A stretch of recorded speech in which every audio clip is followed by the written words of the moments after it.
Hey Cleveland, this is Anderson Varejão of the Cleveland Cavaliers. You are listening to the Sports Fix. You are the voice of the Sports Fix. So pick up your phone now and call 216-539-7535. 216-539-7535.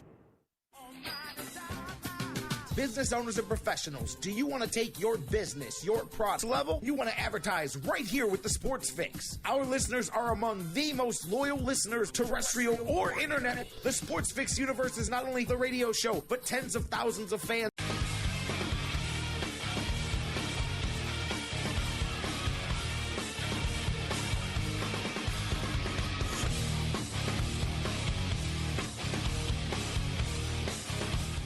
And away we go. Do I dare say it with a question mark? Literally, as we were going on the air, I look up, poof, lost the internet everywhere. And I don't know, are we back at it? It appears we are.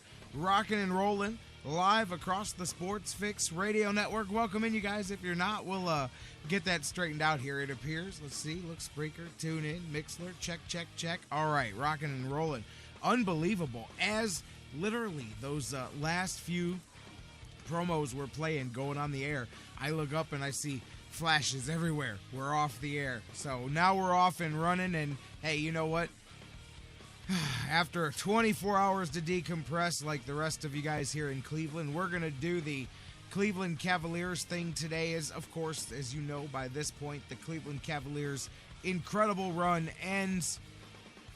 Just everybody hoped it would go, but so much happened on the way to there, and we're going to talk about that here today. Definitely no time to hang your head or anything of the sort here. We're going to talk about the Cavaliers. We're going to open up the phones, talk to you guys as the Golden State Warriors finished the Cavaliers in 6 games, and the Cleveland Cavaliers, unfortunately, as I said, finished 2 games short of the final goal. Still 2 games closer than any team in Cleveland Cavaliers history. We're going to talk about that run here in just a moment, you guys. Mike Brandenberry is going to join us as well today from DidTheTribeWinLastNight.com. We're going to talk all sorts of things with Mike. We'll talk about the Indians. We're going to pretend yesterday didn't happen. But other than that, hey, the Bears came. Listen, the Browns learned a lesson yesterday. You can't spot the Bears 2 touchdowns and a field goal, even in Cleveland. That's going to come back to haunt you. So, ugly mess yesterday for the Indians. We'll talk about that. But we're going to talk Cavaliers as well with Mike Brandenberry here. We're going to open up the phones in the first segment. I'm going to crack open the phones, talk to some of you guys as well, and do the thing as we're back at it here. Thursday edition of the Sports Fix. Again, I apologize for the little bit of a delay there getting on the air, but it appears we are definitely off and running everywhere, and that's a good thing, baby. So let's do this, and let's get the Sports Fix rocking and rolling. Welcome in, you guys, across the Sports Fix radio, live on TuneIn and TuneIn's radio app. Speaking of TuneIn, by the way, just to give you guys a little bit of a heads up, on our website, thesportsfix.net, Mixler is currently the embedded player, and as you guys know, the show starts as soon as we go live on our website. It beams to you. There'll be a switchover in the next few days. I can't tell you when our web guys are going to get around to doing it, but there will be a switchover, which is going to be actually even better for you guys, because we want to get the most dedicated stream, the one that has the flawless capability there, coming off the website. So Mixler, great site, started us out. As we've told you guys many times, we've well exceeded the capabilities of where we were with that to start with, and there's sometimes some trouble with their audio feed. So we're going to take the TuneIn embedded player and put that in. Really, you won't notice much of a difference if you go to the website and listen, but the audio will be clearer. It'll be a more dedicated feed. You won't have any interruptions. It'll be easier to find the archived shows right on our website, so you'll notice that change in the next few days. But whether you're listening on TuneIn, on Spreaker, on Mixler, live on the sportsfix.net, our home base, perhaps you're one of the thousands around the world enjoying the show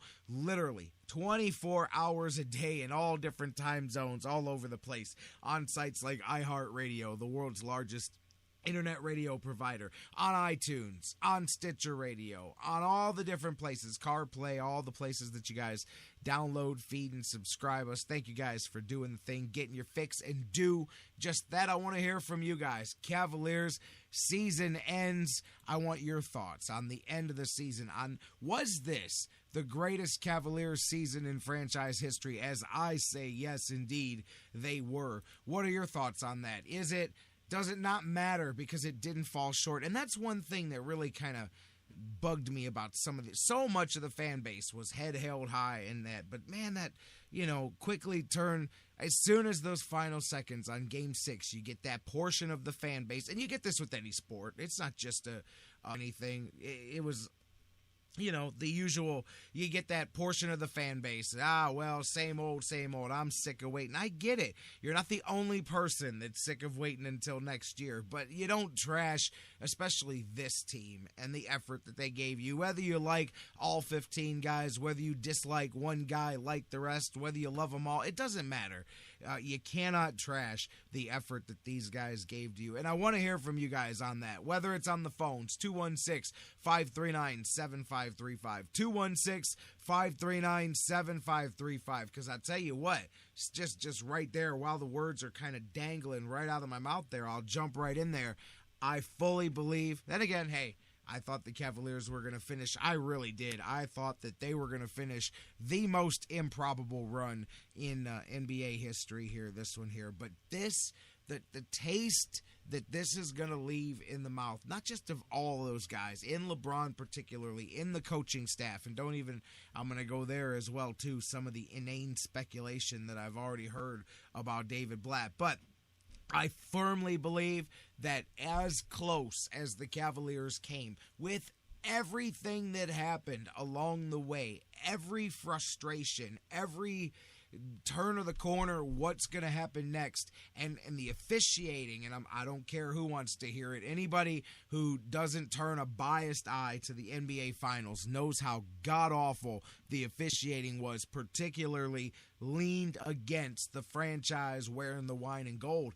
All of those things are going to percolate, and I promise you, Cleveland, something very special is coming out of the ashes of what we just saw. I remind you that the Miami Heat were a much more complete, finished product when they put themselves together in 2010 with a big three, and they stayed healthy that first season with a big three, and they also were finished in 6 games in the NBA Finals their first season before they proceeded to ramshackle the league the next few years. I'm telling you now, the Cavaliers they're going to do some damage to the NBA over the next few seasons, and it's going to be fueled by the frustration that came out of this, because there were not just extenuating circumstances, but an extreme set of circumstances, and that is all that stopped a short-handed, undermanned Cleveland Cavaliers team from still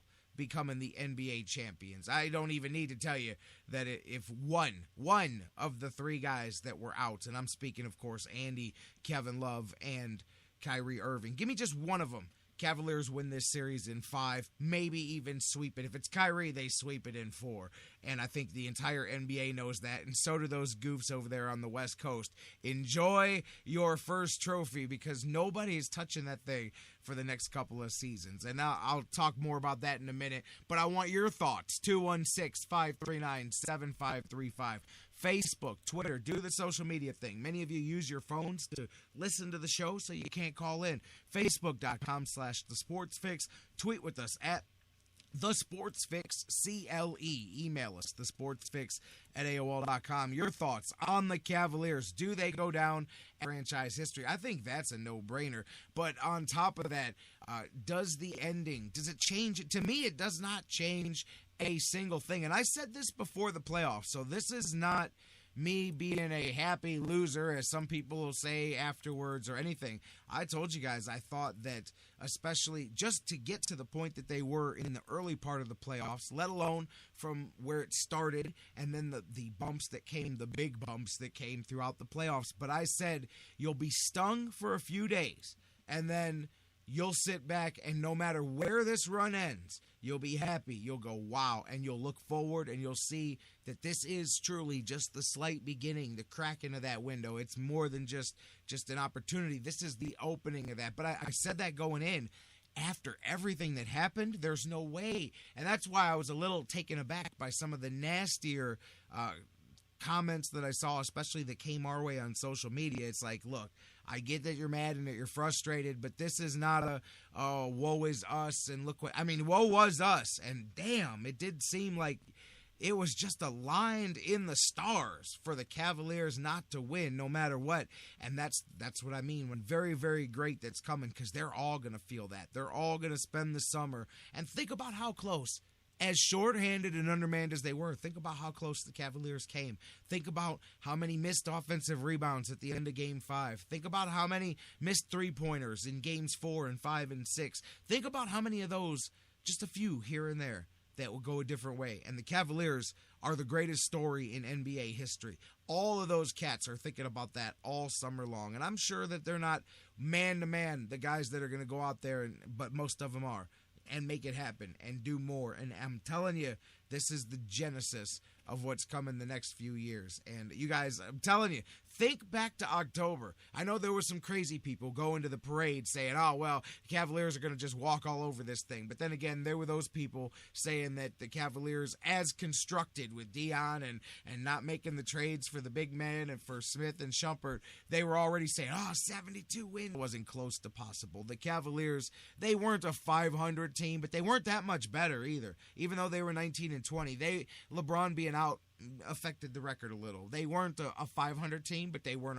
a championship contender. They weren't even close to it. And I think if you remember, I know damn well if you go back and pull up episodes of our show and just listen to what we were saying at the beginning of October, it was let's see how far this thing can go. They're definitely good enough to win a couple of rounds, maybe get to the Eastern Conference Finals, maybe even push a little bit further than that. I think the general consensus was, and seriously, think back. Try to remember, not now, but hindsight, looking back, what we were saying. At most, I think people were like, yeah, they'll get to the West and they'll lose to the Spurs or the Clippers or the Rockets or the Warriors or whatever. And that's great for a first season. And they exceeded that. They came beyond what many people thought. And I think when you look at it there, this is truly just the beginning. This is not the usual woe is us here in Cleveland. I'm telling you, after the way they put the screws to the Cavaliers in many ways in this series, woe is the rest of the league. And you can laugh at us now if you want. Woe is the NBA for the next few years, because everybody talked about, hey, look at LeBron, look what he's doing in the finals, how unstoppable, this and that.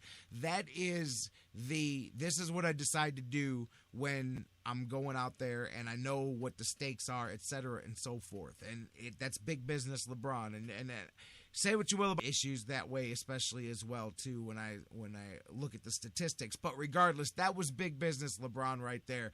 And as shafted, and then you can take this for what it is, but as shafted as the Cavaliers were in the officiating side, along officiated, the NBA really needs to look into the finals. On both sides, there were bad calls, but there were a million more coming against the Cavs. And regardless, that motivation, I'm very curious to see what the summer and the upcoming season is for LeBron and for these Cavs, because I foresee something big coming out. Something, you know what? You wanted to deny us once. You can't. You ever, you know the old expression, you got to go for the knockout because they're not going to give you a decision.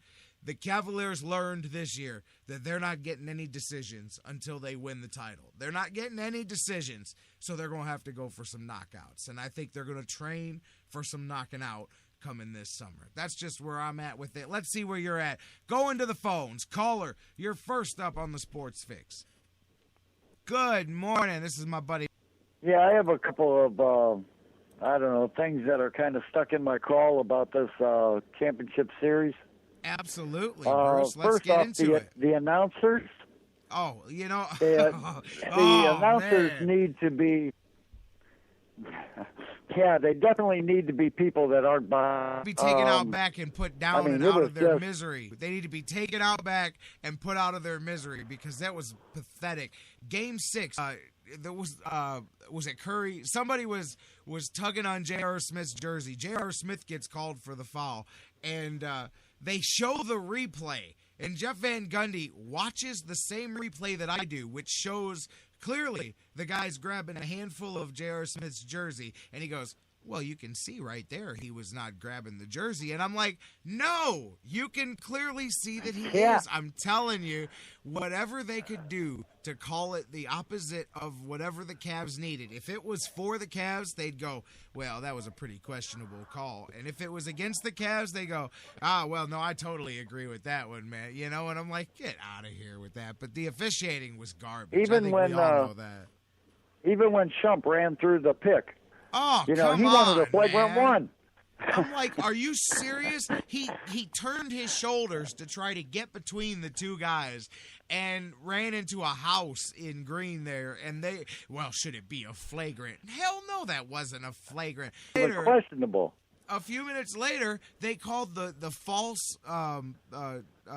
They didn't call the moving screen when around, and it ended up being a turnover against the Cavs. And they look at the replay, and there's Van Gundy again. He goes, well, yeah, that. But then again, you could call that all the time. And I'm like, well, then call it all the time, because they needed to, you know, anyways. But it's kind of like holding in football, you know? I mean, you can call it on every play.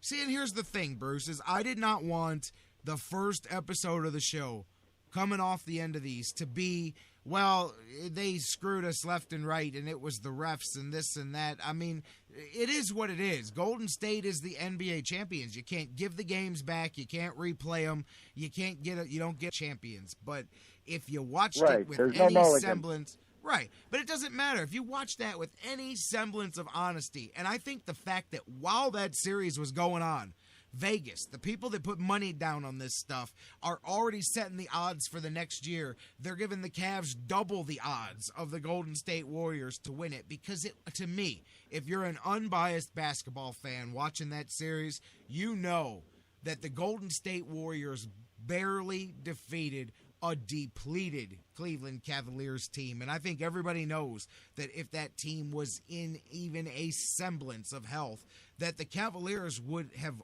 wiped the floor with the Golden State Warriors. Okay, now let me switch gears just one little bit here. All year long I've been calling in and saying if you live by the three, you die by the three, and that's exactly what happened. They died by it, brother. They died by it, absolutely. I mean, they went ice cold in this series, and that was it, man. I agree with you. David Blatt talked about that too, and I really liked his words at the end of the season there, some of the stuff that he said. He's a very pragmatic guy. He's like, look, man, just because it doesn't have a happy ending doesn't mean it wasn't a great story. And by the way, I'm pretty sure I know what you're going to say when I ask you this, Bruce, but where are you at on this? Can you believe that here we are just a day and a half removed from this great run, and especially the shorthanded run and all of that? Can you believe that people are speculating on whether David Blatt has perhaps days or weeks remaining before he's relieved of his duties as the Cavaliers head coach? And I say, number one, I believe that that's a BS story that people are floating. But even if you want to believe that David Blatt somehow is the reason that the Cavs didn't win, okay, I'm not even going to argue with you, but let's just pretend that the rookie head coach was not ready for this opportunity. Well, here's what I say to that. He'll never be a rookie head coach again. Next year, he is not a rookie head coach. So why would you waste a year of developing the guy? I mean, you've got a year under your belt now. He's now that much further into the process. Why in the world the cycle that the Cleveland Browns find themselves stuck in, where they bring a guy in and then they dump him before he can even figure things out, and then they bring the next guy in and they dump him?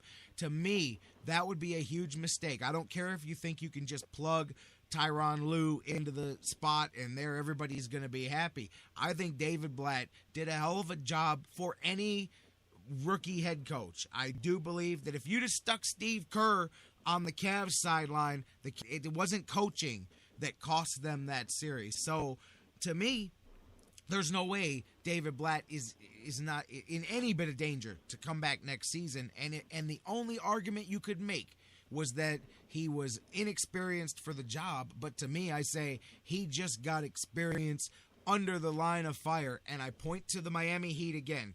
Eric Spoelstra, same situation. 4 years in a row, that team goes to the finals. Now, all of a sudden, Eric Spoelstra is a great coach. He's a genius. He knows what he's doing, all that stuff.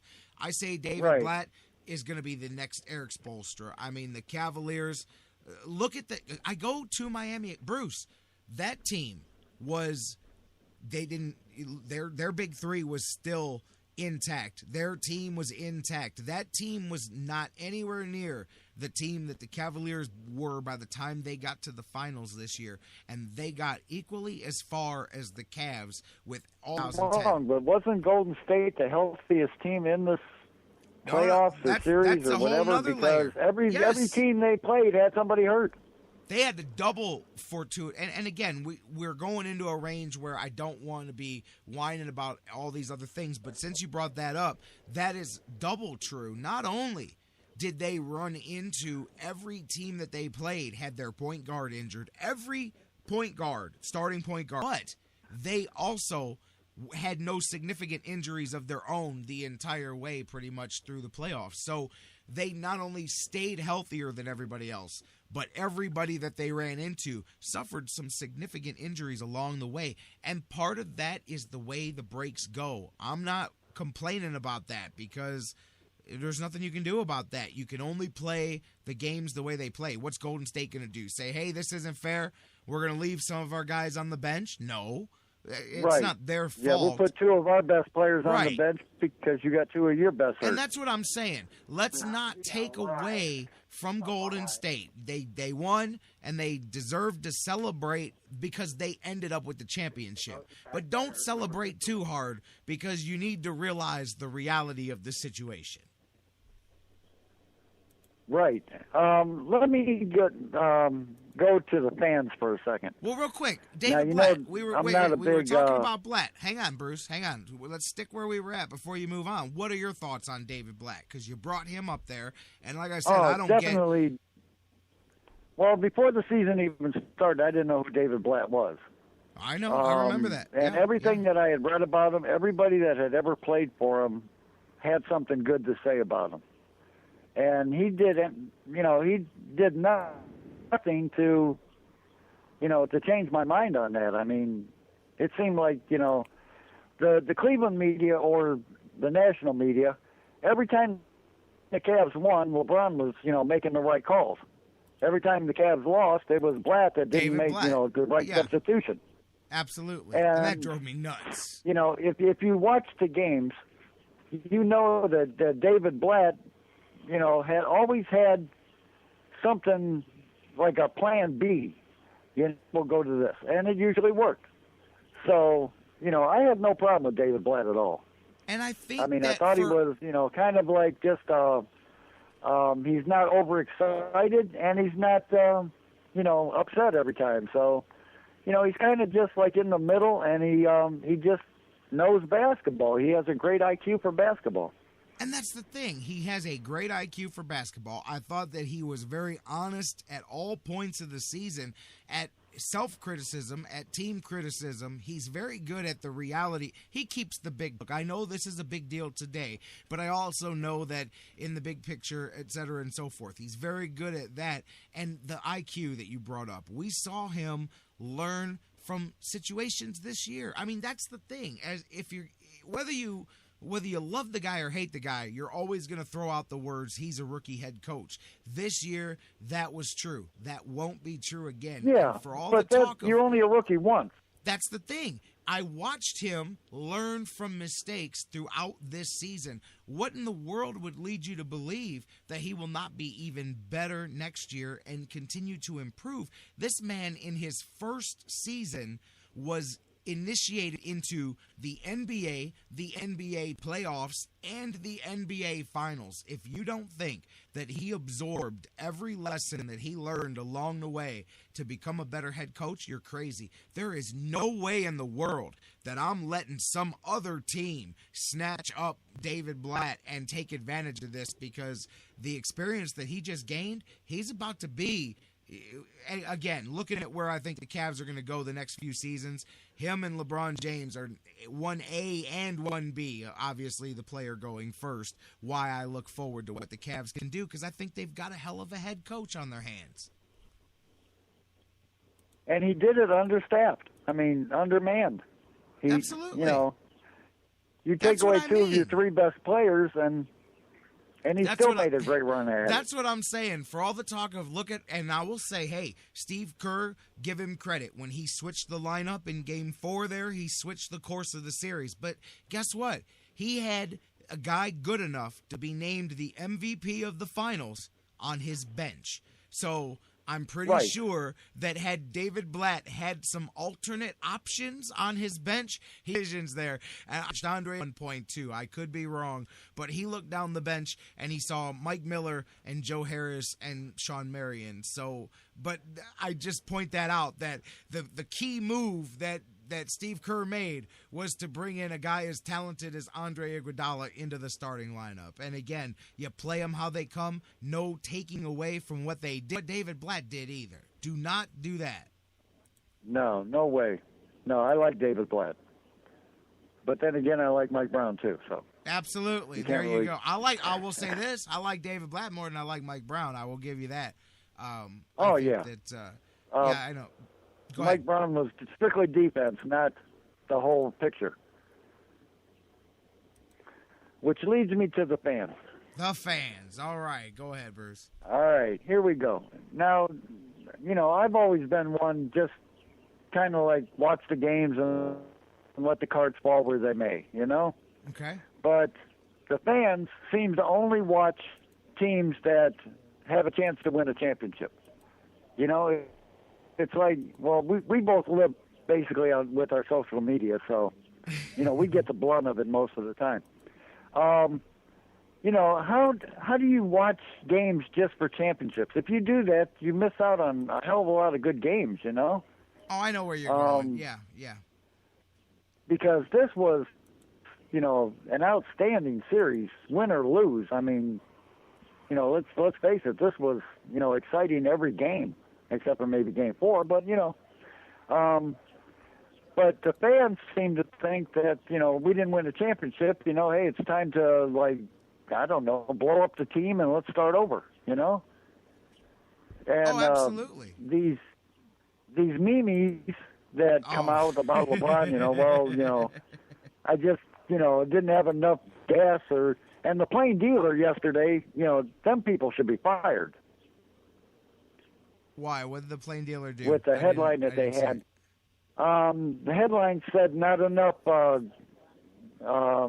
forget the word they used, but it was like, you know, they just didn't have enough to finish, you know?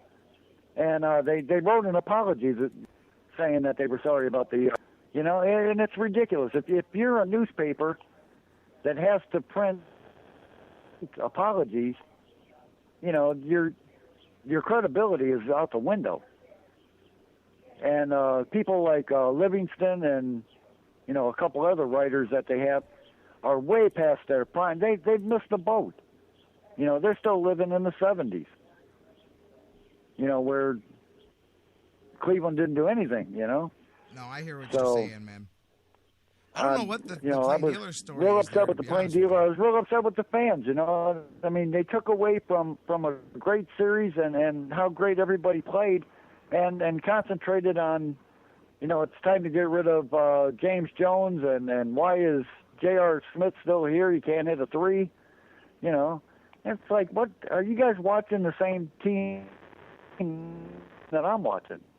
And you can't watch. You can't watch just the playoffs and make a decision. You have to watch the team all year long.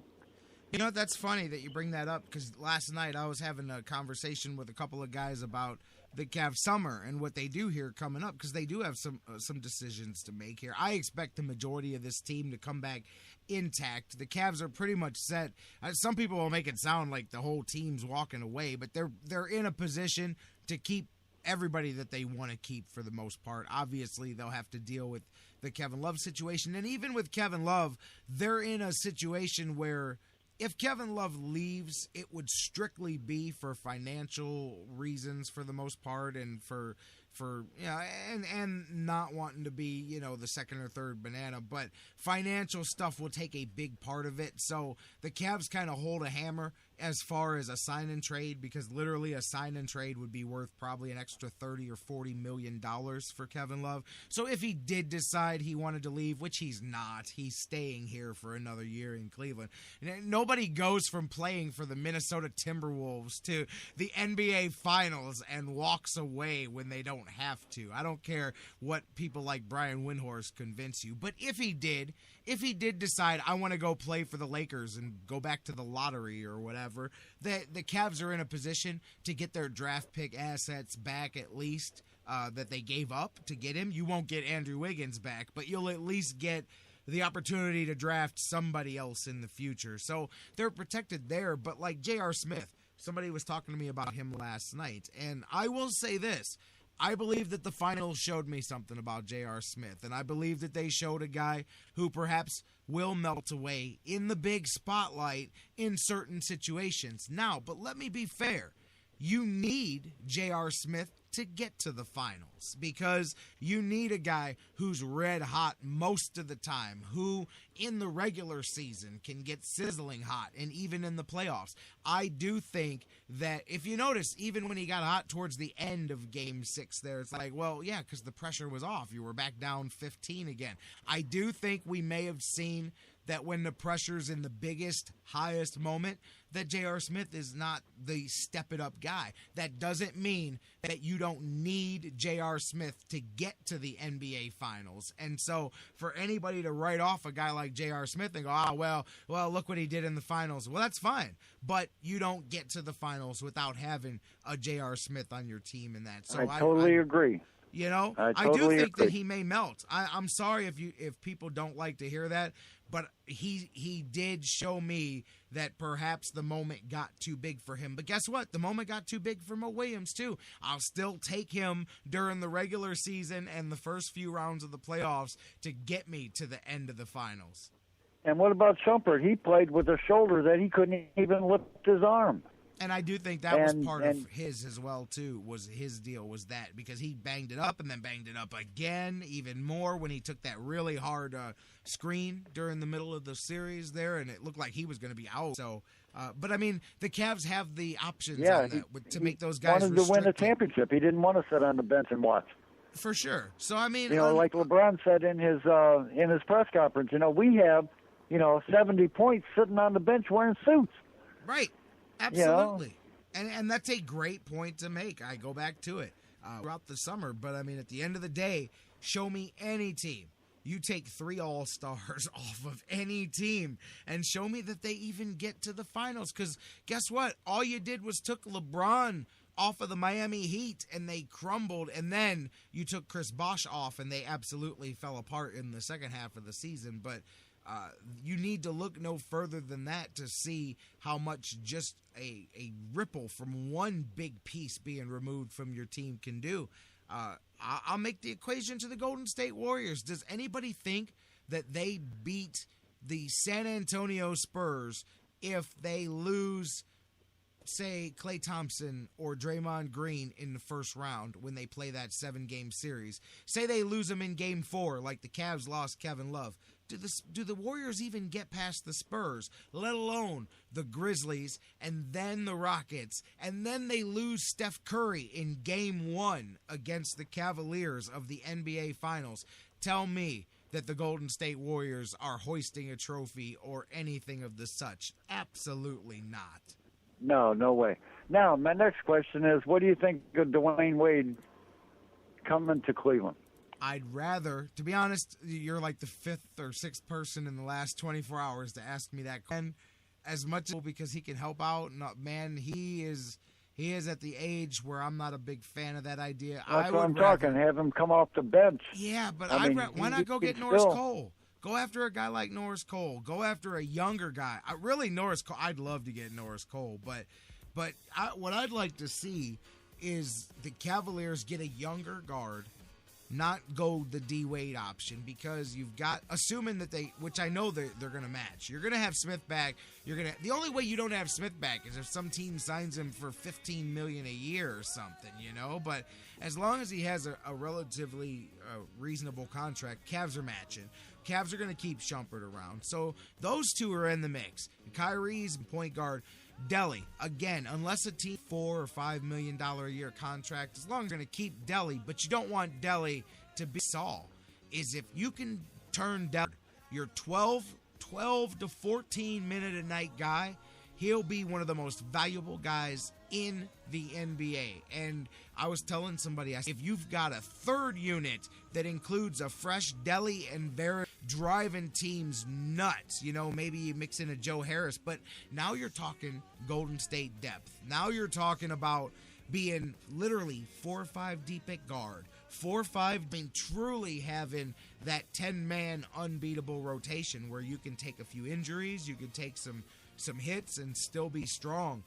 And that's what I think. And that's why I don't want to go the D-Wade option, because you do have, say what you want, man, Kyrie Irving is injury prone. Whether that means, I'm not saying he's soft, but he has a tendency to get hurt. You already know that. Kevin Love has a bad back. He's got a bad shoulder now. He could get hurt. You don't want to add another guy who could get hurt at a key time, because the last thing the Cavs want is to be in this position again next year. I think you got to have a younger, that's why I say a Norris Cole, a guy who can point, who can create, who can shoot, who can do all the things you need there, and he's young enough that he can be kind of durable for you, and he's going to be there. That's my thing, is we've already got a lot of injury questions as it is, so I would worry about carrying a D-Wade, even though if D-Wade was willing to play light minutes during the regular season, then maybe you've got a luxury weapon in the playoffs, but is he really willing to do that? And it's not like he's coming in for the veteran minimum, D-Wade's making $20 million a year right now, so he's not going to take that big of a pay cut to help LeBron out. So I think you got a better option going after a younger guy, like I said, like a Norris Cole. But that's the way I would go, and I would definitely keep Delly. But, man, if he's your 4th or 5th guard in that rotation, teams are going to be going nuts in the end of quarters and ends of halves. Okay. Yeah, and I got one last thing. LeBron said something in a press conference a couple days ago that he would rather not make the playoffs than lose in the finals. Yeah, he what's said. Your take on that? Yeah, but he said afterwards, he goes, that's the sting of it kind of talking. I guess obviously he did. But I know what he's saying, because you'd rather just miss the whole thing and go on vacation. He doesn't mean it. Obviously, you don't want to not make the playoffs. No. But it's like, why go through all of that to be that close and not get it? And sometimes you just go, you know what? I'd rather just not make it at all, so I don't get my hopes up, and then I come that close. I know what he's saying, but guess what? I would much rather have LeBron standing in front of me at the end of a season feeling salty, feeling angry and frustrated, because you know what that means? That means he's coming back and killing the league next year. I'd much rather have that than him standing there disinterested and saying, well, I spoiled people for the last 7 years and my help isn't good enough and I need better teammates and I'm on my way out of town. I would much rather he be pissed off and motivated to come back next year and make sure that this ends a better way. So I'm good with us letting idiots like Brian Windhorst write his columns and tell you that LeBron's going to lead this franchise by the nose this summer. They're going to kick Blatt to the curb if LeBron don't want him. They're going to sign who LeBron wants, and LeBron's not going to sign a contract until they do. Stupid. He may want leverage. He does not want to handcuff his squad into not being able to compete. He's not going to sit here and, anyways, wield the hammer that way. He just wants the Cavs to know he has a hammer to wield, but he's not going to put them in a bad position. And if he's as smart about basketball as everybody says LeBron James is, then he knows what kind of coach he's got in David Blatt, and he has no interest in getting rid of him. So that's my take on all of that, Bruce. How about you? You good? I'm waiting for the press conference this afternoon at 4 o'clock. And the GM and LeBron and a couple of the players are going to be talking about 4 o'clock. So everybody stands, now that the season it's kind of like a clear the air type of press conference. So, I think No, it's just the a lot of standard things end would of be season. said. It's the standard end of season press conference. I don't expect a lot earth-shattering to come out of this at all, to be honest with you. Oh, I don't either, except for the fact that I'm sure that LeBron will give a kind word or whatever to David Blatt. Yeah, I mean, it'll be I think it's interesting, just but out of respect. He's really good at not giving away clues into anything.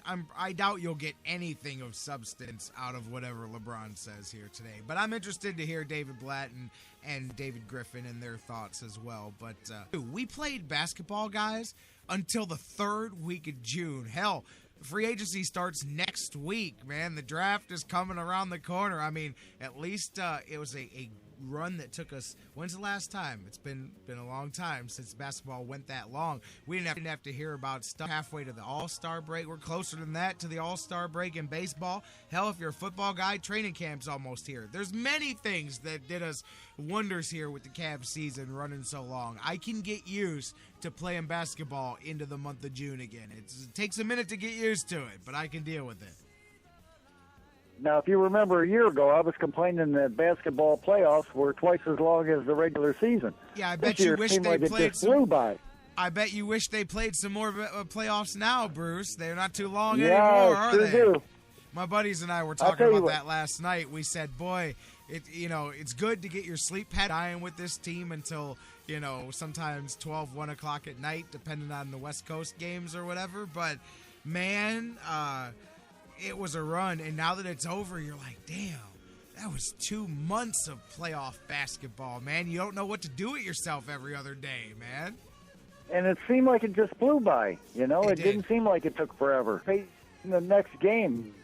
You know what? Leads me to my last question. Yeah, go ahead. Go ahead.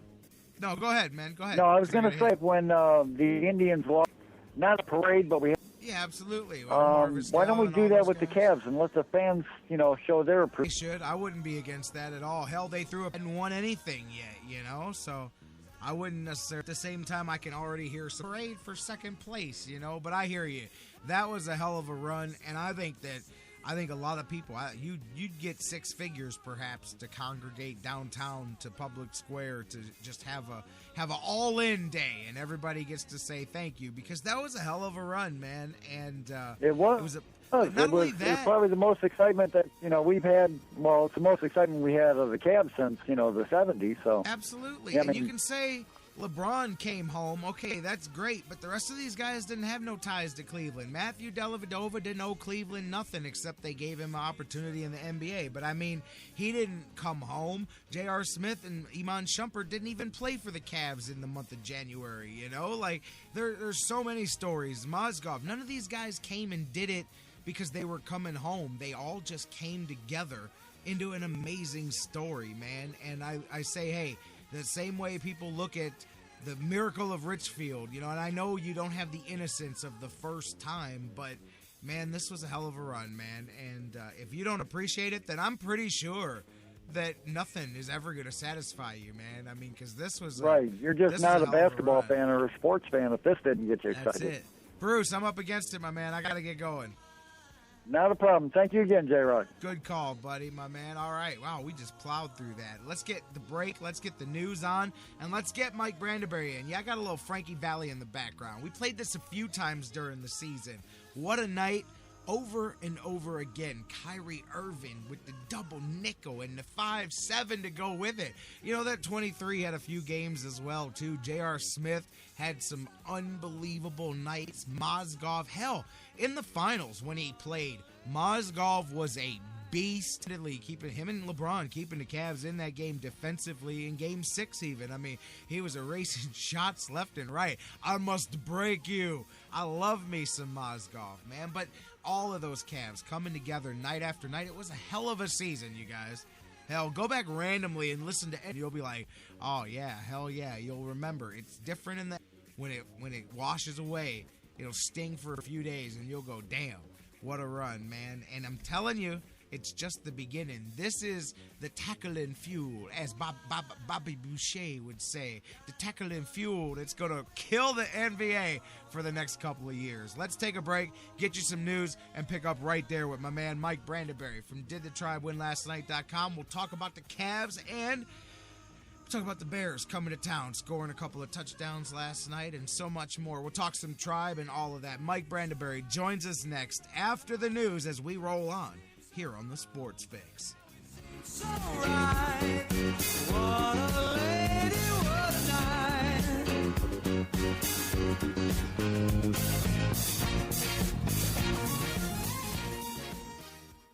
We here at the Sports Fix want to make all of your dreams come true. What about my dream? Edith, I told you I can't build your candy house. It will fall down. The sun will melt the candy. It won't work. It will if it never rains. Oh, maybe not all of them. Get your fix on the Sports Fix. Harmony, harmony, all love.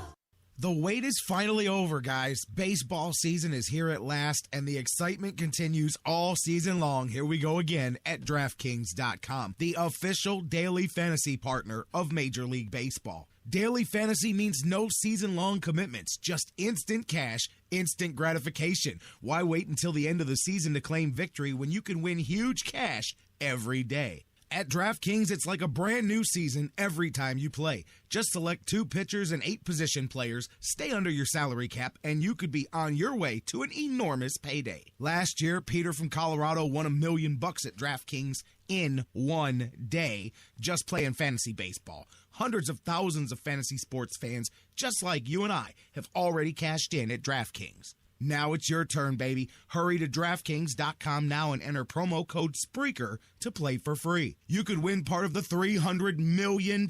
Yes, I said $300 million in prizes being awarded this baseball season. Use promo code SPREAKER for free entry now at DraftKings.com. DraftKings.com. That's DraftKings.com. Hey, Sports Fix fans, I'm Fred McLeod, TV voice for the Cavaliers. When I'm not busy taking elbows from my buddy Austin Carr, I'm tuning in to see what the guys are saying. Come on, Cavs. I'm Little Teapot, short and stout. Here is my handle and here is my spout. No, Dad, like this. When I get all steamed up, then you're over and pour me out. This is WWE superstar Roman Reigns. The smallest moments can have the biggest impact on a child's life.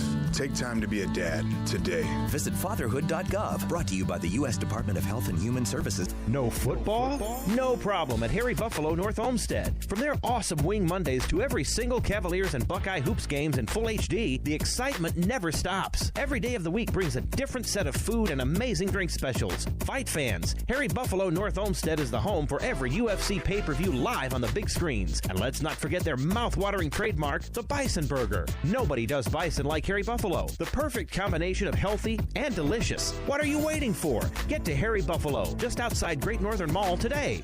Harry Buffalo. Join the herd. Whether it's an oil change or a new set of tires, Quick Lane at Valley Ford Truck has you covered for your automotive car care needs. They're your neighborhood quick service experts. They also offer a low price tire guarantee. Choose from 13 brands, and if you find the same tires at a lower price within 30 days, Quick Lane at Valley Ford will refund the difference. They're open late Monday through Thursday until 9 p.m. and open early Saturday so you can check it off your to-do list and get on with your day.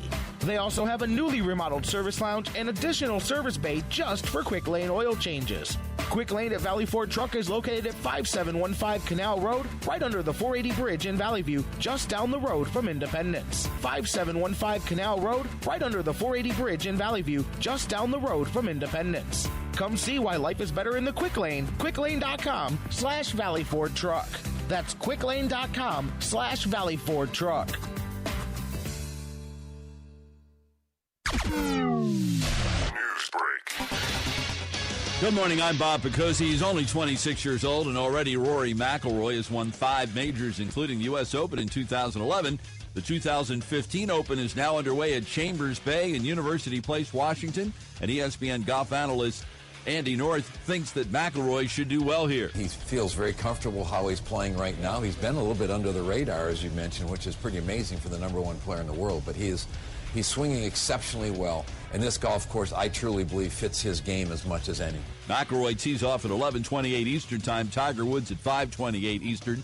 Play began just 30 minutes ago, and there are 9 golfers who are tied for the early lead at even par. Braves first baseman Freddie Freeman, who started in 217 consecutive games before that streak ended on May 31st, will be out of the lineup again. He'll miss tonight's game with the Red Sox with a sprained right wrist. Clippers owner Steve Ballmer has unveiled a new logo for his team. He says he wants to rebrand the team, which he bought a year ago when owner Donald Sterling was banned from the NBA for life following racist comments. J.J. White says he sees a more mature teammate in Jadeveon Clowney. For over 60 years, Ferguson has been the name that pro contractors count on for plumbing, HVAC, waterworks, and more. They have the right products and the right people right around the corner. Put them to work for you at Ferguson.com. Now, back to the Sports Fix.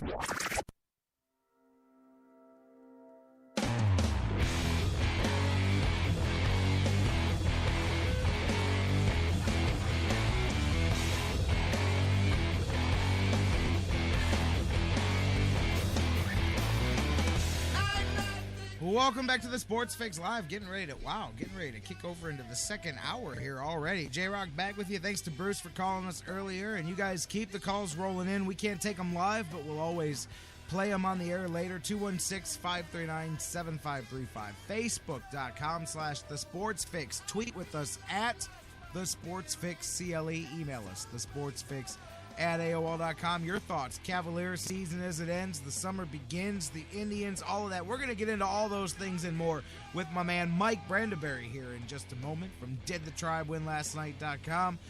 Again, hit us up with your thoughts on all of the above and then some. Facebook.com/The Sports Fix. Tweet with us at The Sports Fix CLE. Email us, The Sports Fix at AOL.com. We're going to commiserate together here, and then we're going to look forward. We got a lot to get into. Let's dive right into it. Mike Brandeberry from DidTheTribeWinLastNight.com. Mike, how you doing, my man? I am doing well, my friend. How are you? I'm good, man. I mean, of course, let me not turn myself off. There we go. I went to turn the music off, and I'm like, hey, why did I stop hearing myself talk? I could be doing a little bit better if you and I were broadcasting from Euclid right now. But other than that, I'm doing all right, man. I'm doing okay considering.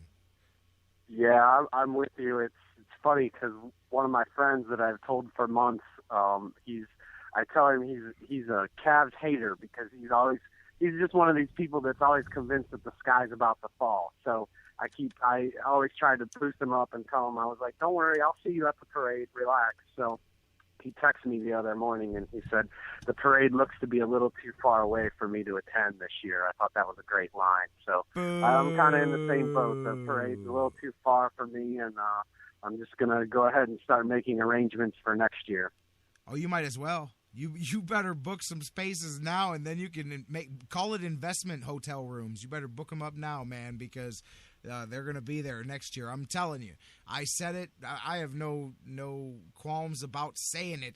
I believe that what you saw this year, what comes out of this, the league doesn't even know what's about to happen to them. And this is not just happy homerism, man. I mean, the frustration, all the things that went against the Cavs for them to even still get as close as they did this year, the Cavs are going to eat the NBA alive for the next few seasons. And I'm telling you, anybody that doesn't see the parallels, matter of fact, even stronger than parallels in the Cavs' favor to what happened in Miami in 2010. I mean, the way things play out, so similar there, and you saw the way the next few years went. I dare to say that the core the Cavs have, while they are not in the prime that the Heat were when they came together, their upside is bigger as a group, which means instead of perhaps winning 2 out of the next 3, these guys are in for a 4 or 5 year run here with the NBA Finals. Yeah, I completely agree with you, Jerry, and I think, I'm as positive on the Cavs, I think, as maybe anybody, and in my heart of hearts, I knew they were running uphill for, probably the last month. Once Kevin Love was out and once Kyrie was, kind of banged up and then eventually out. But in my heart of hearts, during that time, I always saw, and I definitely feel this way now, is, if you get a crystal ball out, I think, and look forward, 6 months from now, and especially a year from now, much less 2 and 3 years from now, I think the core of this group, not just LeBron, but, the Tristan Thompsons of the world, the Kyrie Irvings, this will be a springboard for them, to the future. And I think, when you look in that crystal ball to the future, I think you will see them and you will hear them often refer to this spring as, something that I don't think humble is the right word, but, I think this was something much stronger than just experience to me. I think this has made them as hungry as you can possibly imagine a team can be hungry, and I think they will use that. And I think if there's any lesson to be learned from this spring, it's that, they're cliches, but, nothing is given, everything is earned, to steal the line from LeBron, and nothing's a guarantee. I mean, that team looked as strong or as good as any team in the NBA in March, and things went sideways, and I think all of that will be used in the future to kind of keep this group focused, because you'll always be able to look back at this spring and go, man, it was right there on the table, and things kind of went south. So, we got to remain humble and remain hungry, and I agree with you. If they keep that mindset, the NBA is in for a world of hurt, and we're going to have parades here real soon. And here's something else, too. When you look at the younger part of the squad, all the people that hadn't been there before, and you look at, people talk about, look at the monumental job LeBron did, and I can get both sides of the coin. I'm with the people that argue that, he's shooting 40 shots a game to do it. And listen, I understand why he was. I'm not sitting here turning the coin on LeBron, but I understand people's argument there. The efficiency was poor because it was high volume and it was the way things went. I'm not even getting into that. I don't understand the argument from other people, because I know he missed a lot of shots, but nobody else was doing anything. I'll take missed LeBron James shots over missed Matthew Dellavedova shots, and I hear you. It was shots.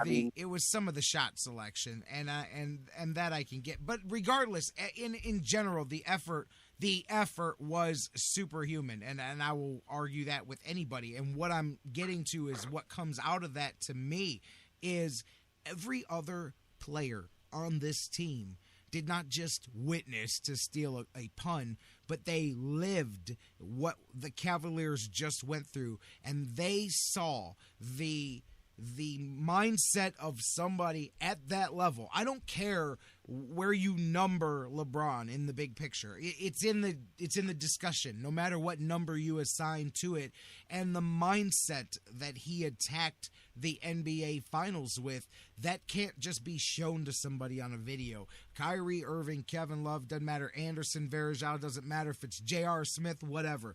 They sat or they stood or they looked into the eyes of what was going on there, and they saw not just how you take it to another level, but then how you take it to that level beyond those other levels that people use in the cliches. And that's hey man, I'm not trying to get all religious here and use these, but I mean, that's an experience that they went through, and they learned firsthand what that, truly ultimate highest level you can take yourself to physically and emotionally, and they saw it and they experienced it, and that can't be bought, man. I mean, they may not have that in them. Not everybody has that in them, but they all now know what that other level is that they didn't know existed before.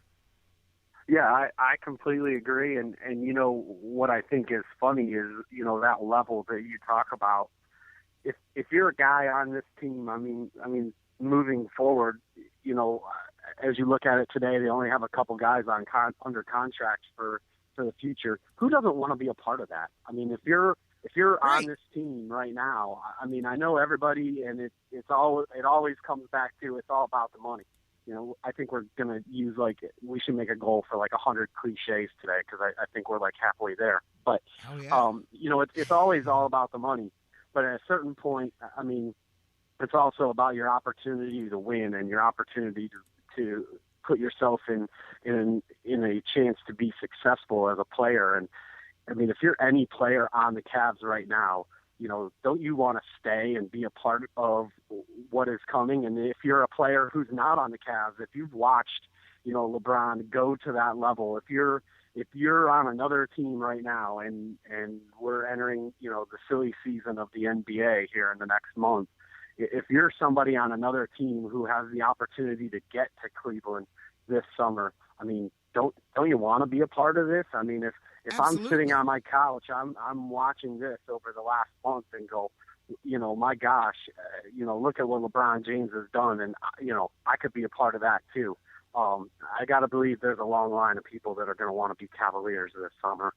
I got to think when LeBron James turned his phone back on after his social media exodus of the playoffs, he's got more than one DM and tweet from other NBA players around the league going, "Hey, Bron, I'm just saying, if you need some help, man, I'm willing to come over there." I'm pretty sure he's got a few of those over the course of the playoffs. But exactly what you're saying, I was making that point earlier kind of about Kevin Love and that situation. I'm like, listen, after you spent your career winning 17 to 24 games a season for the Minnesota Timberwolves, and you come here and you go through that and you want to leave then, to me, to leave at that point is about money, which makes no sense because you can get more money from Cleveland than anywhere else. But perhaps you want to be the lone gun. Perhaps it's all about empty stats and selfishness, and you want to go play for the Lakers or something like that. That's fine.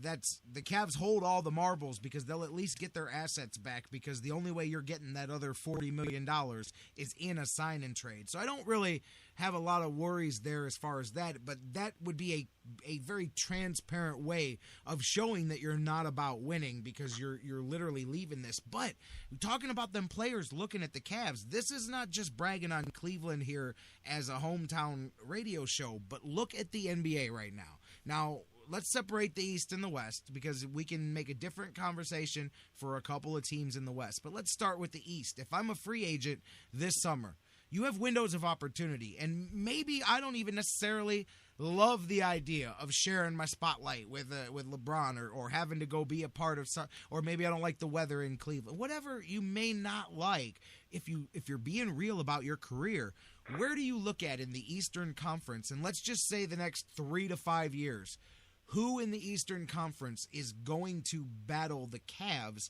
for the right to go to the finals? Because in reality, you're talking 1 or 2 teams that are going to be in that conversation. I mean, it's going to be for the next 4 or 5 years, the Cavs or 1 or 2 other teams in the finals every year for the next 3, 4, 5 seasons. So if you're in the East, where are you going to go that you're going to get through the last buzzsaw of LeBron James' career before he moves out of the way? And if you're in the West, okay, you're going to go to maybe I go to Golden State or Houston or the Clippers, one of these teams, and I get a shot at it. At least I can get out of the West. But then you've got a much tougher road just to get to the finals.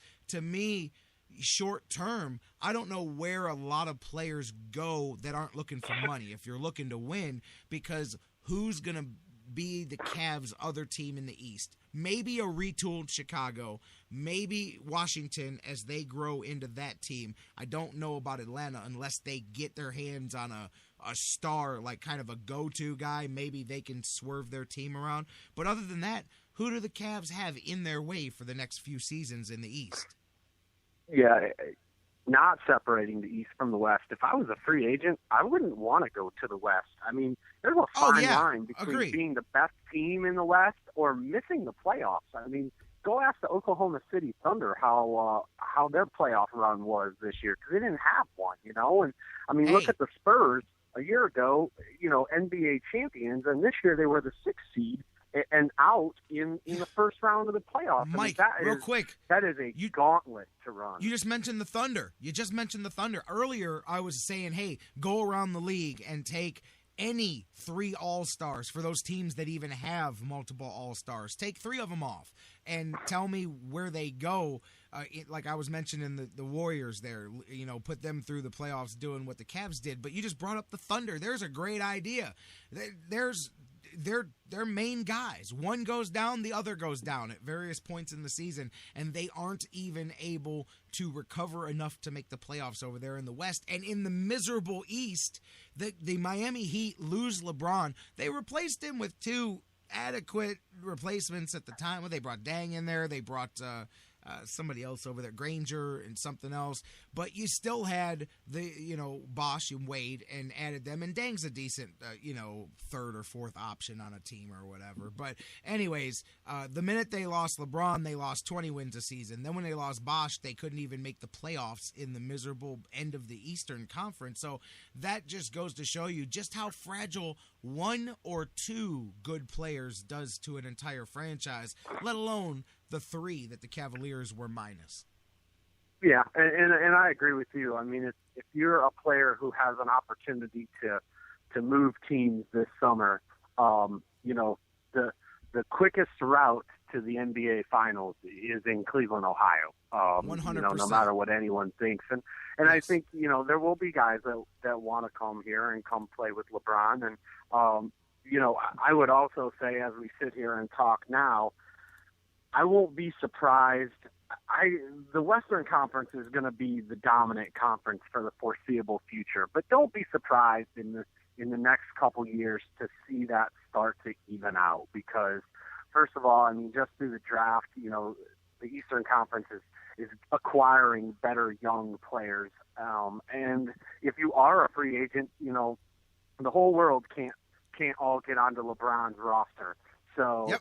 if I mean, as much as they'd like to, I mean, it won't work that way. So, I mean, I can see some players, choosing to go the Eastern Conference route because they won't have to run that Western Conference gauntlet, and some of that will even out. But I mean, I completely agree with you. I mean, look, man, the Cavs are the alpha dog of the Eastern Conference, for the foreseeable future, and yep.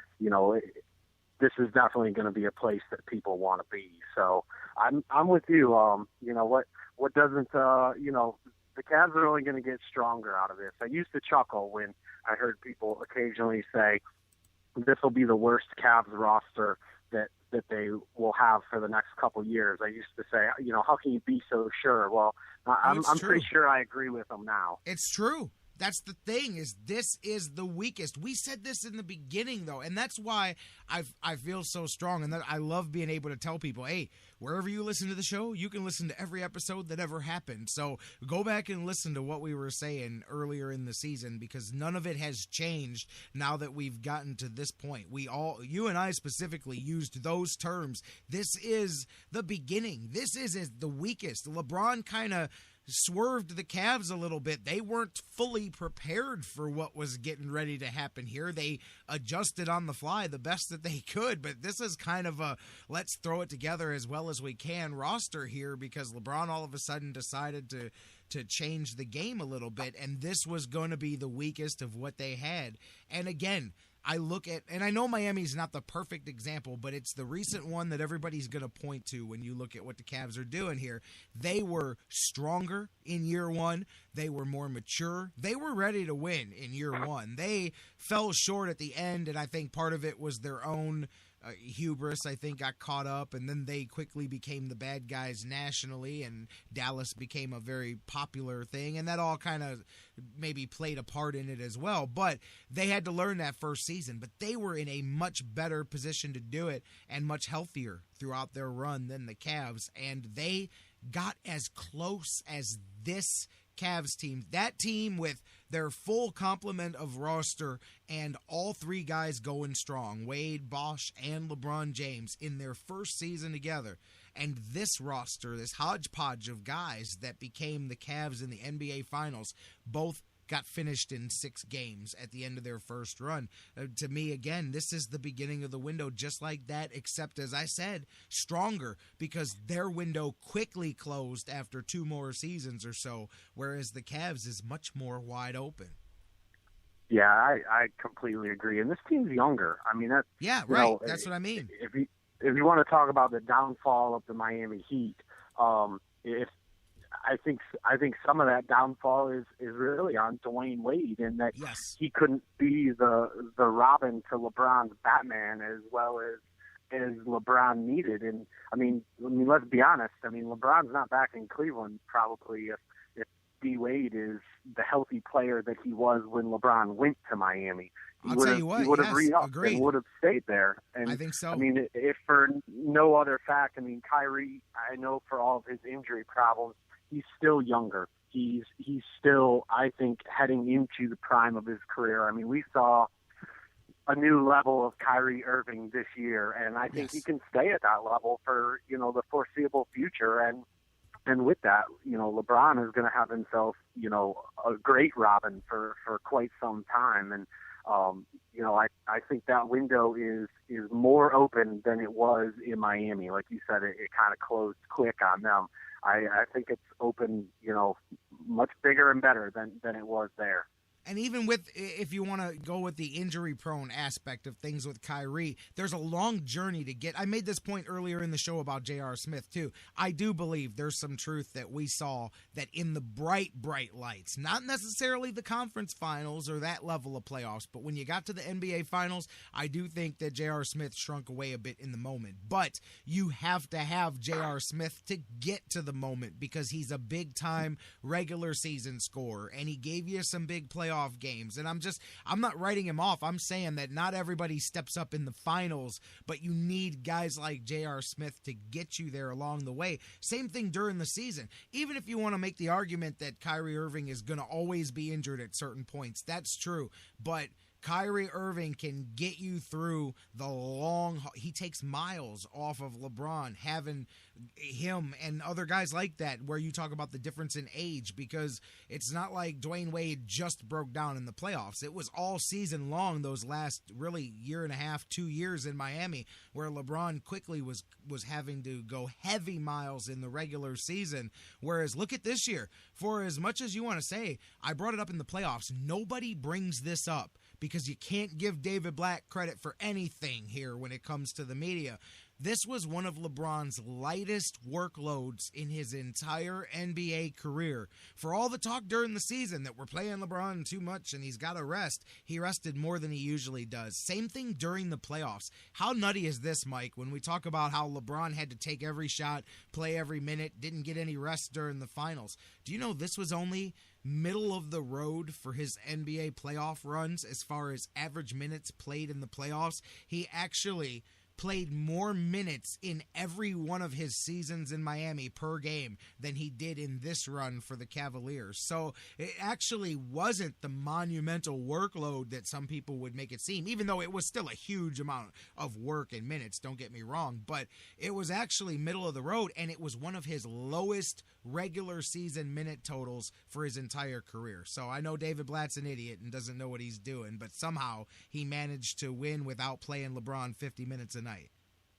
Yeah, I knew that this was the least amount of minutes per night that LeBron had played in the regular season. I did not know that he was middle of the road in his career this year for the playoffs. That's unbelievable to me for the amount of minutes that he did play in the playoffs, that he's played more.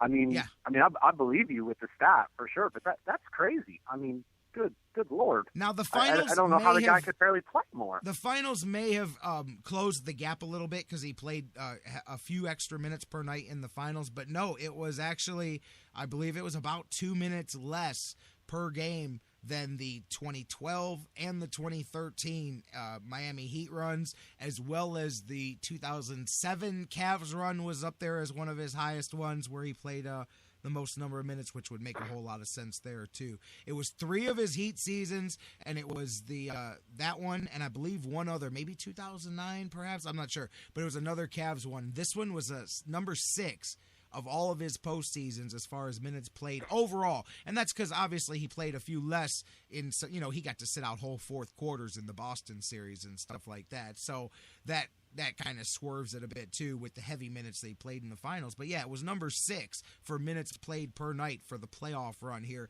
which you wouldn't realize when you think he played every minute available. Yeah, that's crazy. And I think that, in all honesty, Jerry, that'll be a big key, next year and moving forward. I think, fans and LeBron and the entire Cavs organization has learned over the years that, winning 65 regular season games really doesn't, count for anything, once the playoffs start. And I think they proved this year, it's nice to be the number 1 seed. It's nice to have home court as long as you can. But in the same regard, I think it's more important to be healthy going into the playoffs, especially when you have LeBron on your side.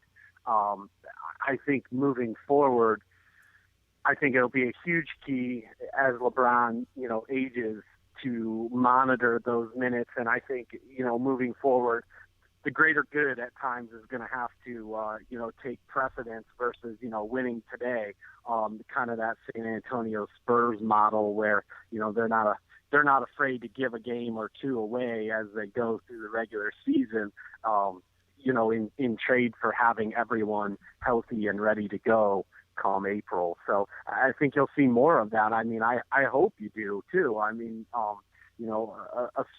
slow in LeBron's minutes. I don't think they'll go 19 and 20 for the first half of the year like they did this year. But looking ahead, don't hammer the panic button in November and December, or don't be surprised that this team gets off to a little bit of a slow start, because I would assume that early on they're going to monitor minutes, and LeBron probably has his minutes cut back even more, especially early in the season, coming off of this grind of a playoff run.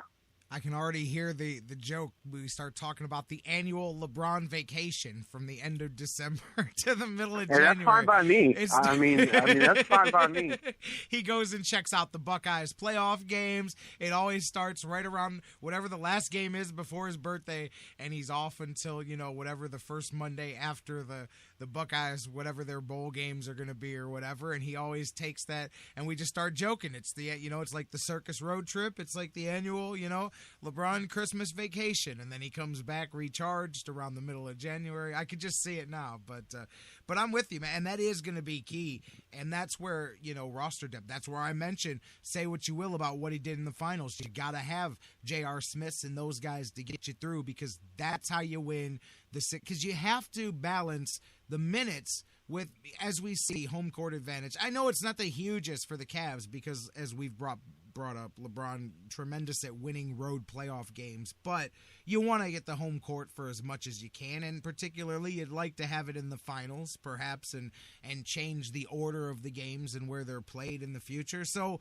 you'll want to make sure you win enough games in the regular season, but it's not a sprint. And that's Cavs fans were part, they'll really feel it next year. They'll feel a lot more in sync with the players mentally this year, because they'll be sitting there counting, because we know that once you get to the playoffs, you got 2 more months of this stuff to go. That's when it really starts. So the regular season will be much more of a yawn for the fan base, I think, here in Cleveland next year too. It'll be much more of a, can we just fast forward this thing and get us to the playoffs? Let me ask you a question, and I want to ask you, I already talked a little bit about David Blatt a bunch earlier in my thoughts, so I guess I'll phrase this in a hypothetical. I don't think this happens, but some people do. What in the world would your honest reaction be if you woke up tomorrow or any day here coming up soon and heard that the Cavaliers parted ways from a coach like David Blatt? It's funny.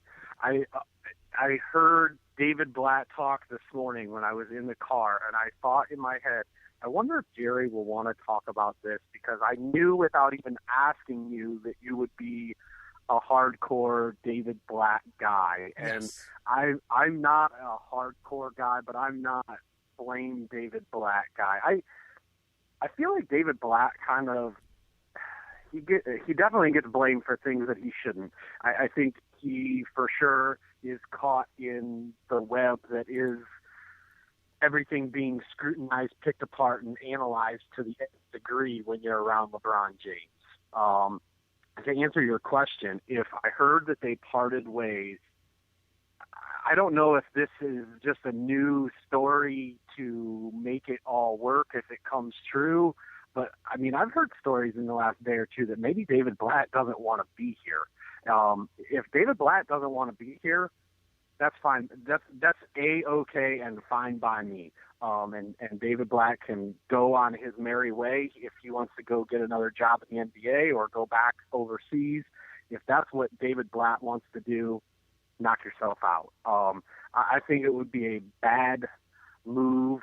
I think it would be a bad look for LeBron if the Cavs fired David Blatt. I think LeBron would definitely field a lot of that heat and take the blame for his dismissal, and he probably should. And I think that would be wrong.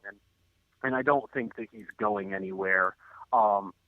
My only, I guess I would say, of David Blatt, my one criticism of him, I suppose, is I'm A-okay with him being a little inexperienced, with him kind of growing up on the fly as an NBA coach.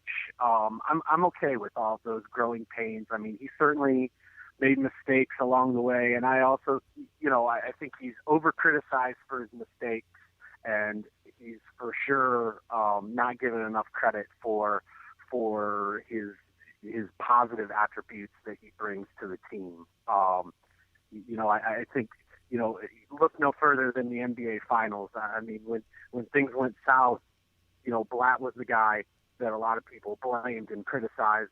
Why did they go small in Game 5? Why didn't they use Mozgov more? There's a lot of praise for Steve Kerr when they decided to go small and when they, brought Iguodala back into the starting lineup. Nobody was, lining up to praise David Blatt for really kind of, changing the entire Cavs, approach to basketball on the fly as guys got hurt. I mean, I agree, LeBron, his shoulders a big load, and he should. But, David Blatt had something to do with that, too, with getting that team prepared and, kind of playing a slow-down pace instead of the up-tempo pace that they played most of the year. Brother. A lot of people seem to forget to, credit David Blatt for anything. But my only criticism of David Blatt is, like I said, I think he's a guy who gets over criticized at times. But I've heard David Blatt likes to walk in the room and he doesn't want to be a rookie coach. He it seems burns to his be ass. offended Yeah, when it people burns don't. his ass. Yes. Yeah, I mean, people seem to be, or he seems to be offended when people don't give him credit for his 20 years in the European game, and I understand that. But I guess where I say I feel like he kind of wants it both ways. I mean, I've heard the excuse, well, this isn't what he signed up for. When he came on board with the Cavs, this was a rebuilding team. I'm never going to feel sorry for David Blatt for luckily falling into LeBron James and Kyrie Irving and Kevin Love together. I don't think he deserves some kind of pass. And I mean, if this wasn't what he signed up for, I mean, was he quitting his or giving up his European career to come over here and just coach bad teams? I mean, was that his goal? I mean, that doesn't make any sense. So, I mean, he obviously that's why I don't buy that story, Mike, that I've heard floated out there. I don't believe that at all. He did not make the jump here to quickly jump back. I'm sorry. I don't, unless there is truly perhaps, and I doubt this, because you don't make a move like that and not be all in, without stealing the pun, unless the being away from the family aspect just personally became too much to bear, because his family did stay over there the entire time. So, that's the only aspect of it. I don't buy the basketball part at all, and I don't think he has anything to need to buttress up his resume. Matter of fact, You said about Steve Kerr. I made the point earlier in the show. I'll go back to it again. When each coach had to make adjustments in the NBA Finals, Steve Kerr was called a genius because he was able to put Andre Iguodala into his starting lineup. And when the Cavaliers needed to adjust, David Blatt found a way to make Matthew Dellavedova relevant in the NBA Finals. So you tell me which coach should get the credit for anything. I believe that David Blatt I'm telling you, man. Now I'm with you. If he wants to leave, let him leave. I don't see that scenario. But other than that, you're crazy if you think, because you can't call him a rookie anymore. You can't call him a guy without the experience. He got that experience. He got regular season experience, playoff experience, NBA Finals experience coaching the best player in the world, experience coaching 3 great players that don't like each other, or whatever the narrative may be. He got experience doing all of it this year. And he's not an idiot. He didn't become the greatest European coach and do all that for nothing without having some kind of an IQ. Do you think that he's not going to be better for what he went through? If this is, as we talked about the Cavs, if this was the worst that the Cavs roster is going to be, guess what? This was the worst version of David Blatt that you're going to see as a head coach. And if that's the case, I'm good with what's coming next. Yeah, I totally agree. And, you know, as I was saying, if he wants to leave, let him leave. You know, I would say the same for, you know, coaches as I would say for players. I mean, there's a long list of people that would like to be here. And, you know, if David Blatt truly doesn't want to be here for whatever reason, I mean, let him go. And I won't shed a tear over it, but I agree with you. Unless, I mean, and I suppose it's possible. I mean, people take jobs all the time and decide that it's not what they always thought that it would be. And I think that that's the only case where David Blatt up and leaves is if he, you know, just decides, hey, coaching in the NBA is not what I thought it was going to be, and I'm going to go back to the European game. And if that's what he wants to do, I mean, again, knock yourself out. I mean, I don't think there's any shame in that. I mean, do what makes you happy. And I mean, I would say if he wants to coach in the NBA, he's in the best situation. You know, if you're gonna win in the NBA, you're gonna have to coach star players, and that's something that maybe he hasn't done in 20 years of the European game. And I think, you know, that's one of the things that I think, you know, he's probably grown throughout this year, is that you have to be willing to let these guys play some, and he certainly did. And, you know, to me, that's one of those things that I laugh when they're like, you know, LeBron calls the plays. Well, LeBron's been calling the plays for years. You don't think he called plays? I mean, I know D. Wade and Eric Spoelstra both came out and said he did that in Miami. I mean, I don't need to go ask Mike Brown if he called plays when he was here before. I'll just go ahead and say, yes, he did, okay? You know, I mean, to me, when I heard that story throughout the year, like, I laughed and I was like, well, good. I mean, first of all, he should be calling plays. I mean, you know, he's on the court. I mean, when you hear people praise LeBron at his highest, they talk about his basketball IQ and how he sees things on the court that nobody else sees. I mean, don't you want that guy calling that play? I mean, if he sees things that everybody else doesn't see, I mean, don't you want him calling the play? And I think, you know, to me, that's a credit to David Blatt to see that and to recognize that and to let him call plays or not try to, you know, micromanage. So, I mean, I think, you know, we talked about the media in general, you know, the other day, last week. And I think there are 2 storylines that the national media likes to kick up around LeBron all the time. And it's David Blatt and Kevin Love. And if you're not talking about one of those, if there's nothing else going on, then you need to dig one of those up. And, you know, like I said, this is the silly season of the NBA, you know, for the next month when you have the draft and free agency. And so there really isn't a whole lot more to talk about than those 2 stories around the Cavs right now. So, I mean, get ready for lots of David Blatt talk and, you know, lots of Kevin Love talk. And I think they're both non-stories. I think they'll both be back in October for training camp, and they'll both be here all season in 2015, 2016. I just think, you know, Brian Windhorst needs something to write about. Oh, we've talked about that. And I think even stupider than those two is the LeBron James stories, because I've already read several in just the last 24 hours. One, you got to love it when just people, they can't help themselves. They have to cover all bases, because we can't dare make a stand in journalism and say, here's what we think is going to happen. We've got to tell you, we think this is going to happen unless this happens, and then this is going to happen unless that happens. And we make sure to cover all the bases. I can't stand that fence straddling stuff, but I saw one that said, well, you got to think that the other teams around the league know that LeBron, could always leave again. You have to make phone calls, don't you? I mean, you got to kick the tires. And I'm thinking, seriously, I mean, to me, you literally have nothing else to write about if you're even insinuating that there's a chance that LeBron does not re-sign with the Cavs, for the simple fact this had nothing to do with Cleveland anymore. This doesn't have to do with hometown. I don't care about all that sappy stuff. There's not a chance in hell that Nike and Gatorade and Sprite and whoever the hell all these corporate companies are, they did not all invest $500 million in the last 12 months into LeBron James going back to Cleveland campaigns and commercials and ad things and all of that. They didn't do all that for him to turn around. I'm positive LeBron, if nothing else than a basketball player, is a marketing machine, and nothing that he does is done short-sightedly. So those are the articles that get me the best. At least Kevin Love, go ahead and speculate that maybe he might miss, winning 18 games a season or something like that. At least you can speculate that. But the ones that go, there's always the LeBron James question. No, not at all. And I go back to what I said in the first segment before you joined me, Mike.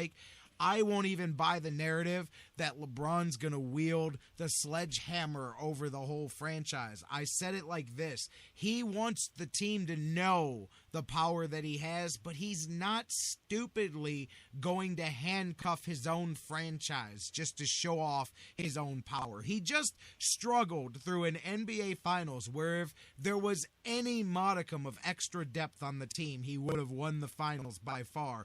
In no way is he looking to short-circuit himself here, but people will make it sound like LeBron's going to just hold the hammer over the team and say, hey, man, I want all this money and I want you to pay all these people and we're not going to take care of. He's going to make sure that the roster is what it needs to be, but he's not going to put the Cavs in a position to make his job any harder. Yeah, I completely agree. And I mean, if this always goes back to, when we talk, I always say, be a smart sports fan. Make up your own mind. Make your own decisions. Yep. Don't just, except for listening to your show and reading the things that I write. That's be it. able to, read other people's stuff and recognize, BS when you see it.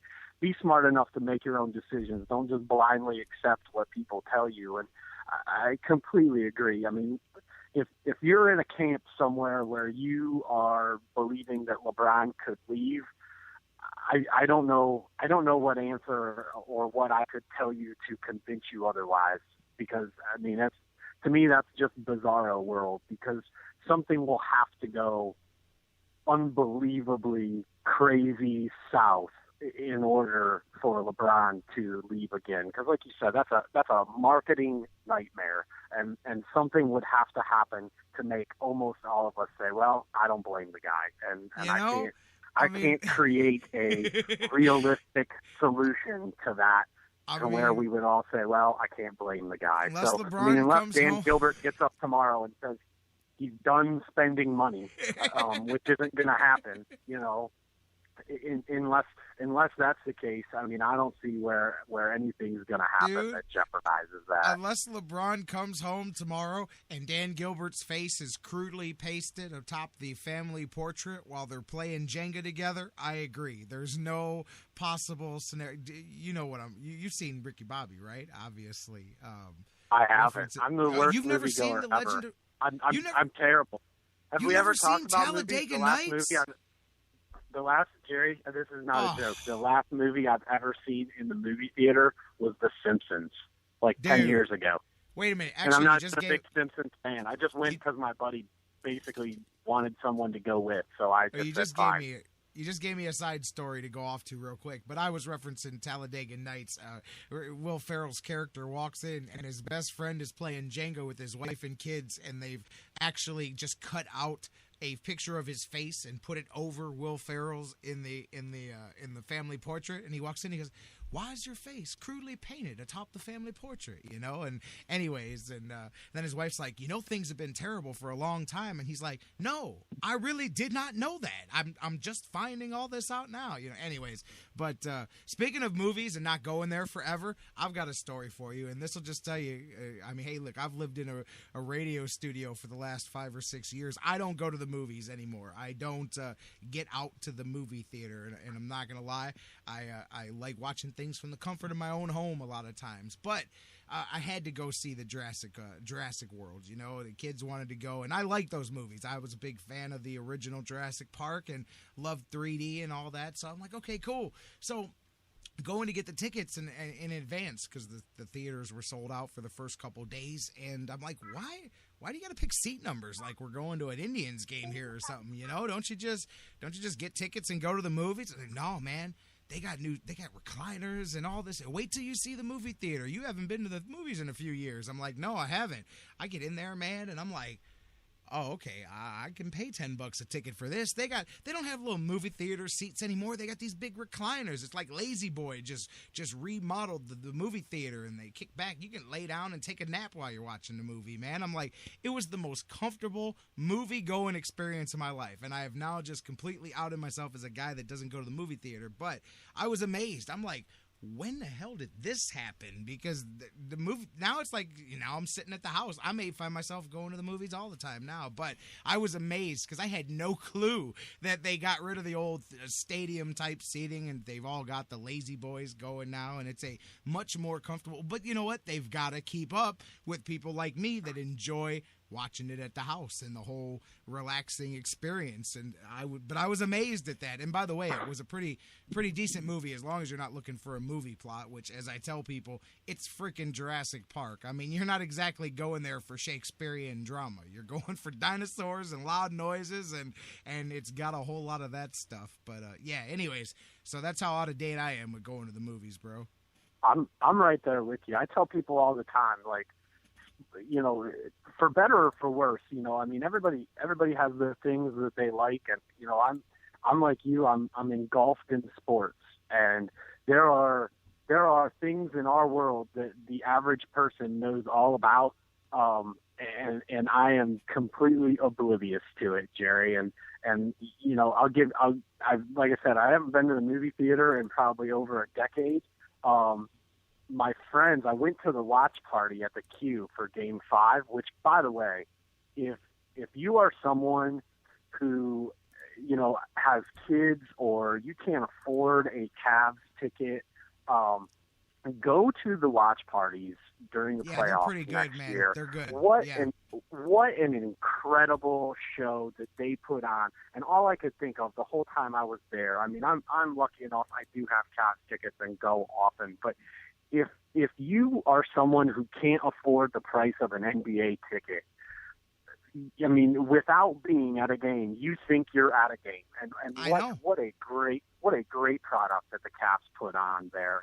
And if you're someone that falls into that criteria, I mean, write it down for the future. Take your kids to that. But my friends were making fun of me because they were playing music that they play at, Cavs games, and I had never heard of the songs because they're on mainstream radio, and I'll admit I'm a country music listener, and if it's on country music station, I know it, and if it's not, I don't. And I'm just completely oblivious to the things that are around me like that. And my friends were just dying as they were playing songs. I can't even give you examples because I still don't know what the names of the songs were. But yeah. I mean, anything that's popular in mainstream, radio today, I have no clue what it is.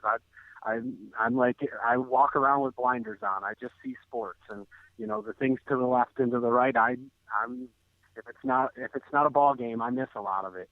You live in the bubble, man. You got to break yourself out every once in a while. I do it too. It's why I always make sure that I've got younger people in my circle of people that I talk to. I make sure that I don't, because for a long time earlier in my life, I was short-sighted in the circle of people that I would talk with and bounce stuff off of, and you realize that you get stuck in that bubble, and you look outside, all of a sudden, you're the old fuddy, and I'm not old, but your thinking becomes trapped in a certain way. And so I always make sure to keep some younger, really, in the conversation, because you always keep an eye on what's going on, and you always know you may not, know everything, but you know enough that you don't fall too far behind the world. But I'm with you there in everything that you were sitting there saying. And the watch parties are great that they do. Actually, my son went, not to the one that he went to just the other day was the last game, the outdoor one, during game 6. They had the whole setup out there, and it was a good time.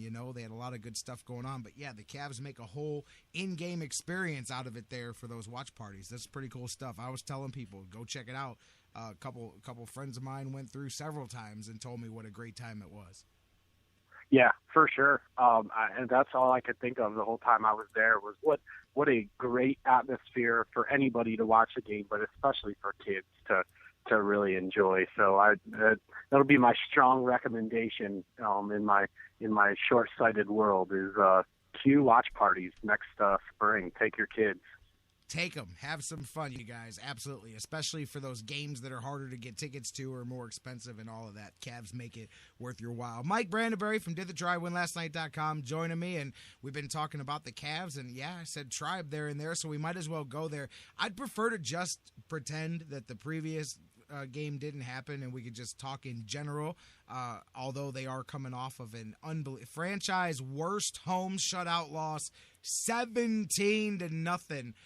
Matter of fact, I'm not even going to lie. I stopped watching the game when Markham fell behind. I think it was about 6-0 or something like that. I was done watching the game. I had some running around to do.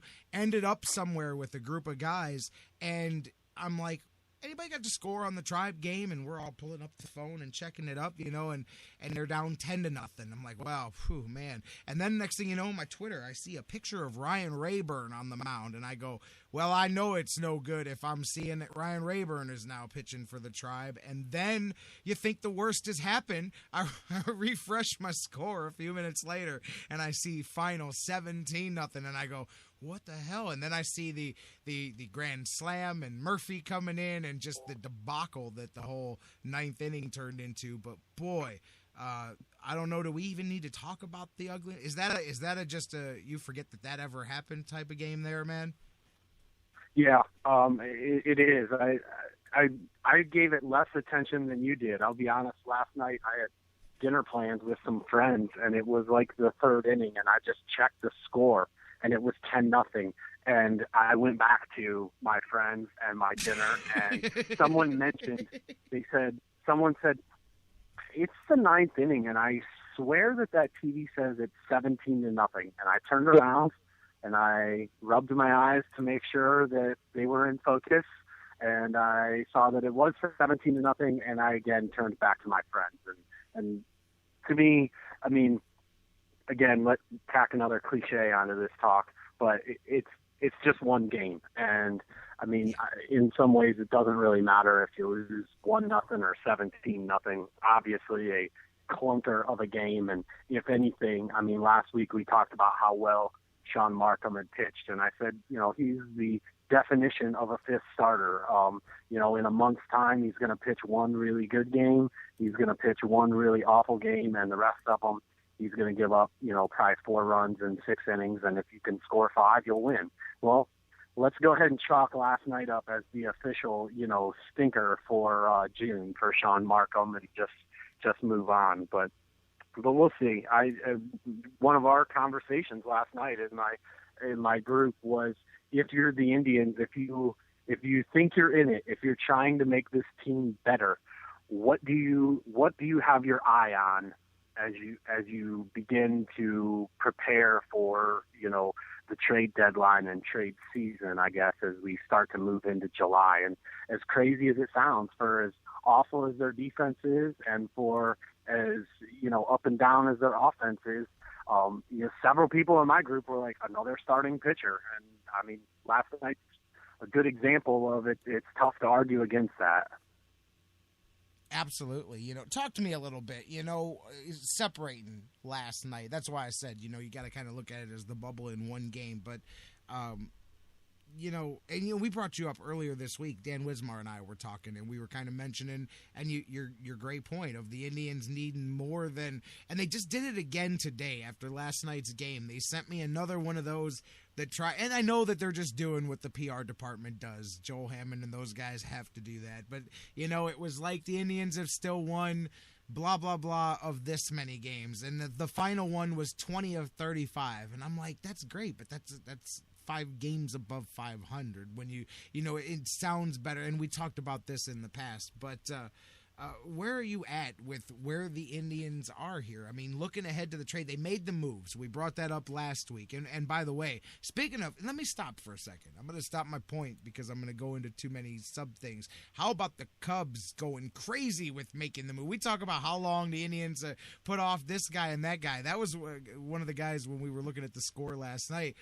One of the guys in the room was like, how about the Cubs? They bring Schwarber up. I mean, what was he? He was the first-round pick last year, and he's already up for them here and going. But they're going for it, bringing up those young guys there in Chicago. A stark contrast to what we saw here with Lindor coming up for the Indians. Stark contrast is perfect to describe that, Jerry, because you have the Cubs, which is one team that hasn't won anything in a long time, and they see an opportunity and they're going for it. And, the Indians haven't won anything in a long time, and they seem to be thinking about going for it. And that's a huge difference. Yeah, definitely. I mean, that's a way to put it for sure. I was kind of caught by surprise, too, because I'm like, wow, man, I didn't really. And then, how about it, man? The kid goes 4 for 5. He has his first hit, his first RBI. There's a lot of that. I mean, look at that game with Bryant, with Schwarber, with Urshela, with Lindor. There was a lot of the potential young studs and young future guys of the game out there on display last night. Yeah, and I hope, like we talked last week, I hope the Indians, I think, they were prepared that once they brought Lindor up that he, barring catastrophe, is here for good. But I hope that they, stay the course and have that same kind of mindset with Giovanni Urshela too. And I think, in the long run, it's going to be a good move to go with both of those guys. And I'm kind of interested to see how things play out, both in the short term and the long term. And, one thing that no one ever does, which is criticize Terry Francona. And I'm not sure that it's a criticism.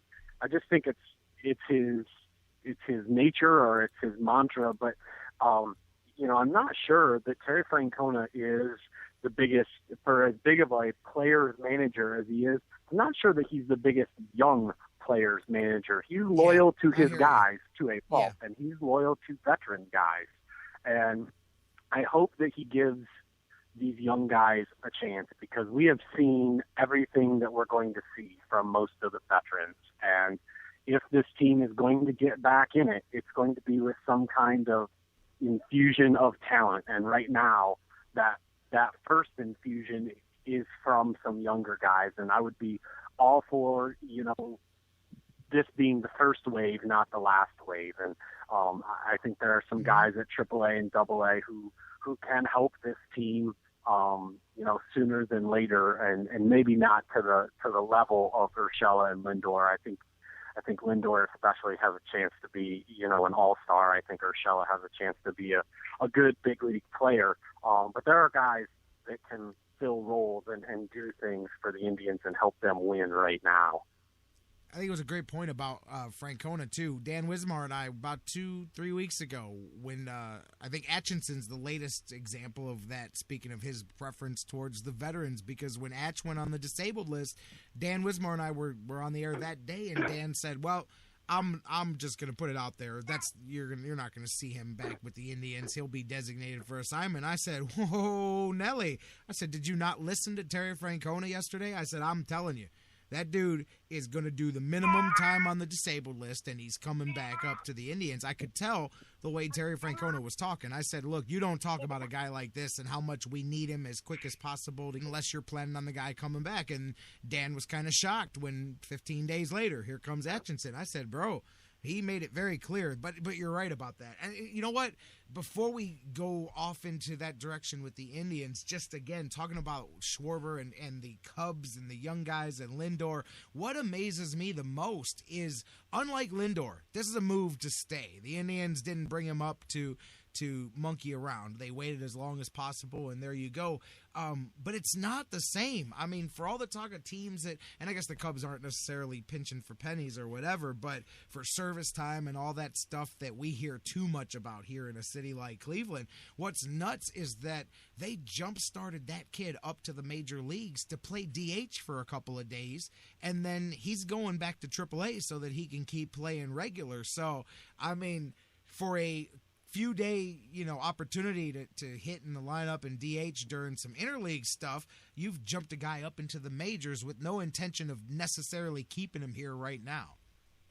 Yeah, I mean they're using their assets to their fullest strength. I mean the Cubs are trying to win games, man, and I don't blame them. I wish every organization ran their team the way the Cubs have. I mean they ask people to be patient.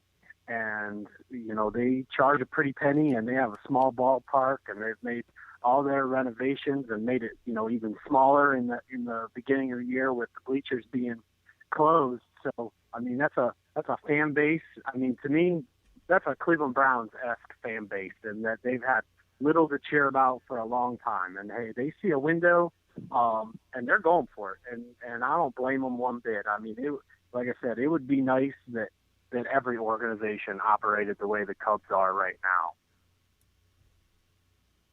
Mike Brandenberry from DidTheTribeWinLastNight.com talking with me here. You're listening to the Sports Fix, J-Rocc. We're talking some Indians, and we're talking about the Indians there. As regarding now, you've had a few days here. Good, we've seen some bad. I mean, he dropped the pop last night that ended up leading to extending that seventh inning, making an ugly game even uglier. But we've seen some good things early on there. I mean, what are your thoughts on the first few games and obviously seeing that side of the infield starting to play together in reality? Yeah, I think it's, I think Lindor and Urshela, again, if we look in our crystal ball into the future, I mean, those guys are going to be on the left side for a long time. And I've been lucky enough to watch them play, a large portion of their minor league career. And I haven't seen anything that, surprises me. When I hear people talk about Lindor and his offense being a question, I chuckle. He's not going to win the batting title. He's not going to win the batting title, but otherwise, he's going to be a good offensive player, and people act like he's all glove, no bat. That's silly. So, I think both of those guys will be pieces for the future. They're going to be pieces that are going to improve this defense for sure.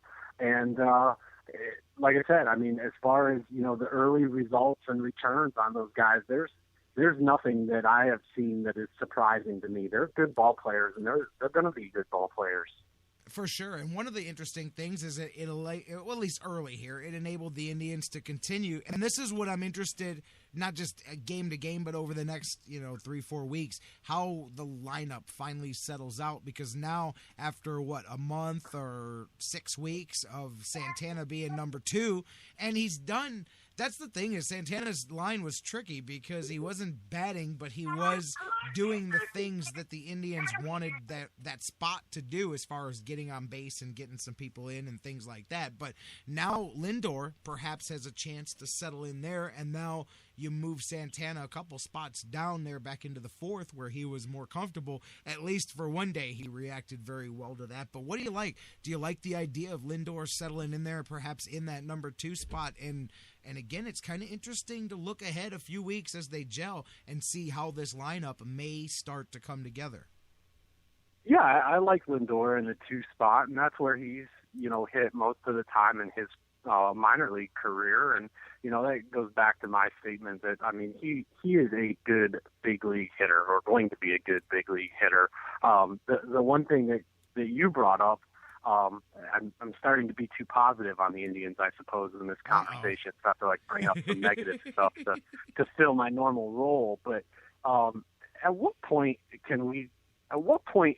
are we going to stop making excuses for Carlos Santana, because I feel like at a certain that ship has sailed in my mind. I mean, every year there's a new excuse to why Carlos Santana hits 220.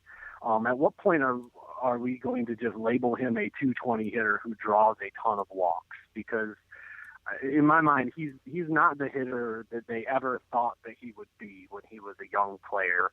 A couple years ago, he couldn't hit cleanup because of the pressures of catching, and last year he struggled because of a change in position, and now this year he's more comfortable in the 4-hole, even though 2 years ago he couldn't hit in the 4-hole. I mean, the excuses for him, if you put them all together, don't even make sense. And at a certain point, Carlos Santana, he just is what he is, and in my mind, what he is about 60% of the player that I think we all thought that he would be. Oh, I thought you were going to keep going there, but yeah, you're right. I mean, hey, I'm one of them guys. I said, hey, third base maybe, or hey, now that he's back over at first base, or hey, I'm with you, man. It's where else can you go at that point than what you said there about the batting average? I don't know, man. I'm an excuse maker. I like Santana. I want to see him pull out. I'm not going to lie. I think I'm one of those people that you would qualify as an excuse maker, but I don't know. I don't call it that because I think there's more to him than that. But yes, at what point? But then again, at what point do you call Jason Kipnis just a run-of-the-mill guy, and then for this season he comes out and does his best Lonnie Chisenhall impression, which I'm going to say, continue doing what you're doing, but at least now he's done it more than just one stretch of time, unlike Chisenhall. But at the same time, we were very close to calling the jury out on Jason Kipnis as well, and he's doing his best to change that narrative now. So I don't know, when do you give up and say enough is enough? Well, I guess here's where I'm at with Carlos Santana. Let's look at the big picture that doesn't necessarily just include him, but this team has, in my mind, has flaws, or even what I would consider fatal flaws. I don't think that this team is a playoff team because their defense is absolutely awful and because their hitting is inconsistent. And you can easily say that Carlos Santana is a part of both of those problems, not solutions, but problems. He is a person that a lot of people still value because of that on-base percentage. And I think if you're going to try and retool this Indians team, whether it be now or this winter, I think in some ways they're taking steps by bringing up Urshela and Lindor to improve the defense. But if you want to do other things to try and, put a jump start into this offense and improve this defense, I think you have to start to consider making a big, bold move. And to me, I would be A-okay with Carlos Santana being part of that big, bold move. Interesting thought. Of course, there's a lot of value there, I think, too, because there's many people that will look at the things he does and have the same conversations, much like we're doing here. That is definitely something to consider, because as you and I mention all the time, it's easy. It's what everybody wants to do, which is get somebody else to give you their prized prospect for your player that can't hit 200, but you think you're the only person in the world that knows that this guy is only hitting 200, and you want to pawn your trash off onto somebody else. That's always the fan way to do it. You want to be the slick general manager, but if you come across the guy that'll take that deal, how are they running a team? Because that doesn't exist in real life. Right. And there are people, believe me, I'm sure you'll get tweets of people that'll say I'm crazy to give up on Carlos Santana. But in my mind, when Carlos Santana came up, he was going to either hit 30 home runs a year or he was going to be a player that was going to hit 300. And he has never done either. And I don't think he's ever going to. I guess at this point, if he's going to do one, he's going to hit 30 home runs. I'll fall down if he ever hits 300 at this point. but I just think at this point he's not the player that they ever thought that he would be, and he's a defensive liability on top of it. And if you're going to try and improve this offense and this defense, I mean, it's the same players. I mean, on the offensive side of the roster, I mean, they play defense and they are in the lineup not producing runs. So if you have someone that struggles in both of those categories, I think you have to start to think about moving him, because I don't think that this team can go the places that they want to go as it's currently constructed. You think the Indians are having that conversation internally? Probably not as strongly as I am. I doubt it. I mean, they've been pretty committed to Carlos Santana for a long time, and I'll as much as I would give up on him, I don't think they're going to. I mean, if you're asking me if they're having that conversation, probably not very seriously, but I would be having that. Yeah, I'm with you. I don't necessarily see that, but you never know what the Indians may talk themselves into when the trade deadline comes around. It really depends on where they're at, and you look ahead to the next couple of weeks, more opportunities to try to get some things going in your favor here as the season continues to tick closer now from the first quarter to the halfway point. And as you said, you've got to, if you're going to be serious about this, you start to make your move here. You've got an opportunity coming up, homestand here, and the Indians now 1-5, by the way, lifetime in LeBron James' seasons as a Cleveland basketball player. The Indians are now 1-5 once the first game after the Cavs have been eliminated from the playoffs. The first time that Cleveland pays attention to them after the playoffs are over.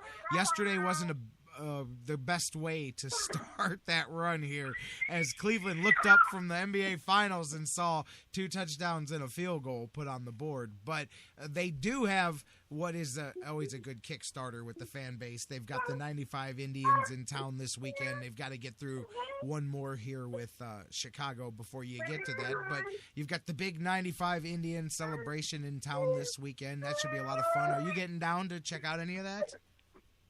I am questionable for this weekend. I have, believe it or not, Saturday is actually my birthday, and then Sunday is Father's Day. Thank you. So there's big plans in the Brandenburg house going on, and I think me and the kids are probably hanging out more than we're doing 95 Indians. But always a good time down there. I know one of our writers, Steve Eby, will be down there and talking to several of the guys as they come back for that reunion, and we'll definitely have our piece that he's worked on for actually several years now, The Greatest Summer Ever. He kind of keeps adding to it and making a little bit more to our stories on the 95 Indians. So you can look for those on our site this weekend, and we'll retweet and repost a lot of those while you're watching the game, whether it's at the ballpark or on your couch.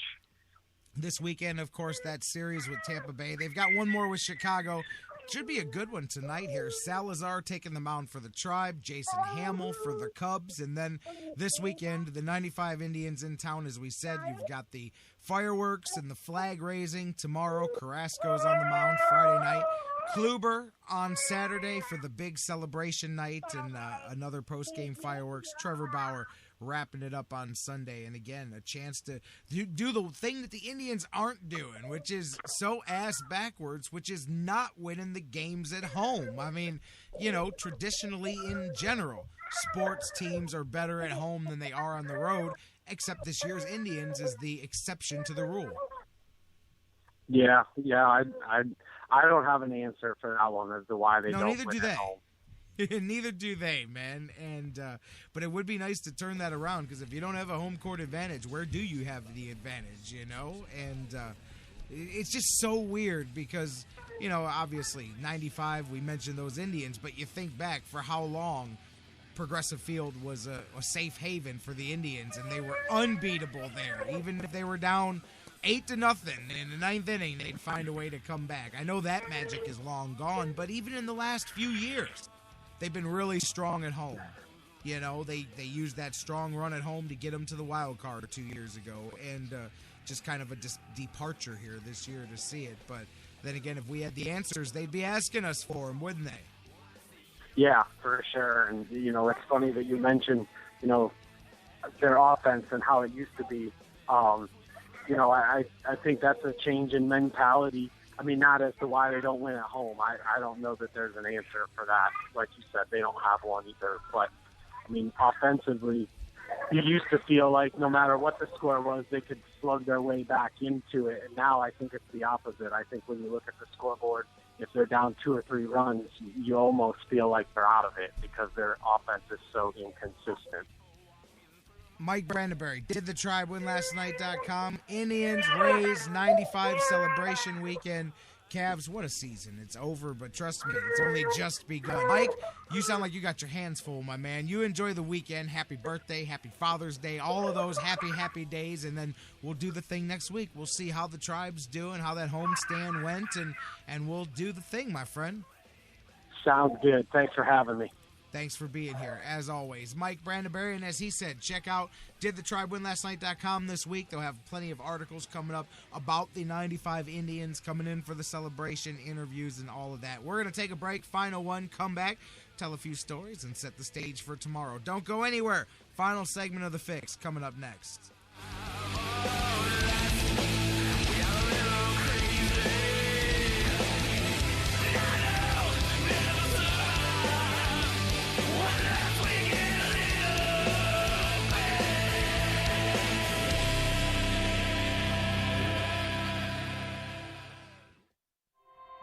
There's something kind of about a kid that's never played baseball. Throwing you the best sports commentary in town. The Sports Fix. Guys, want to take just a second as we head into this break and remind you about the official business printing source of the Sports Fix, our friends at Signs and Ship. Signs and Ship, I'm telling you, Chris and Pam, they've taken care of me since day one, and they can do the same for you. Whether you're a small business that's already been established and you're looking to grow to that next level and expand your business, or perhaps you've got an idea that you just know is going to be a great business and you need to figure out how to brand it and how to promote it and put it out there, Signs and Ship is the place for you. If you need a logo, they can create one for you. They have a fantastic graphic designer. Business cards, signs, banners, yard signs, mobile advertising, anything you can think of that you need to promote your business, they've got it at Signs and Ship. The best thing about them, too, is each of their locations, whether it's the home base here in Elyria, Ohio that I work with, or their spots in Virginia, Florida, and Pennsylvania, it's all local sourced. Very important to me because we all understand that small business is the lifeblood of the community. So check them out, signsandship.com, or call Chris and Pam today, 440-323-6060, the home office in Elyria, Ohio. Signs and Ship, quality printing at affordable prices. Portions of the Sports Fix brought to you by Fantasy Jocks. Looking to upgrade your league trophy? Check out fantasyjocks.com for championship belts, rings, trophies, and more. Fantasy sports lovers, you put so much time, hard work, and effort into playing week to week that it quickly stops being a fantasy and starts getting real. Real time spent making real decisions, creating real victory. I'm the greatest man in the world! And when the smoke clears, you want to show off those victories with a real prize. I mean, a really real prize. Nobody does that like Fantasy Jocks. The crew over at Fantasy Jocks have beautiful, high-quality, and heavy-duty championship belts, rings, trophies, and so much more for all your fantasy sports needs. The trophy's 12 feet high, and it is glorious. Football, baseball, hoops, you name it, they have it. Plus, they have awesome draft kits and party supplies to make all your preseason activities the envy of everyone. If your league needs a ring, belt, or trophy, or you want to upgrade what you already have, there's literally only one place to go. If you're going to be a fantasy jock, do it right. It's mine, the most magnificent belt ever created, and it's mine. With America's fantasy sports superstore, fantasyjocks.com. SportsFix listeners, like us on Facebook today. Facebook.com/TheSportsFix. Hey, everybody. Listen up. Listen up, guys. Hey, guys. Listen up. No one should ever hit a woman. Not their wife, not their girlfriend, not their date. No woman should have to fear violence. Especially not from someone they know and trust. But that's the reality for too many women. We have to change it. It's up to each of us, because even one is too many. Violence against women hurts all of us. Growing up, I was ashamed and afraid of my father when he abused my mom. The worst abuse of power is when a man raises his hand to hurt a woman. We all have to take responsibility. So if you see someone threatening a woman, step up, speak out, and get help. Dating violence hurts all of us. So step up and help end it. Because one is too many. One is too many. One is too many. One is too many. End the violence. Because it's wrong. Because one is too many. Hey Cleveland, this is Tristan Thompson of the Cleveland Cavaliers, and you're listening to Sports Fix.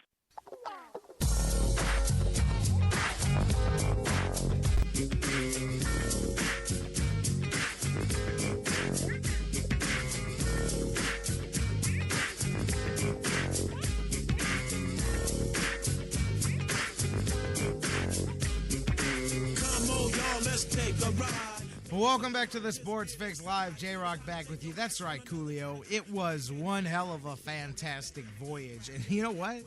I shouldn't use the word was because it's the beginning of a fantastic voyage. Trust me.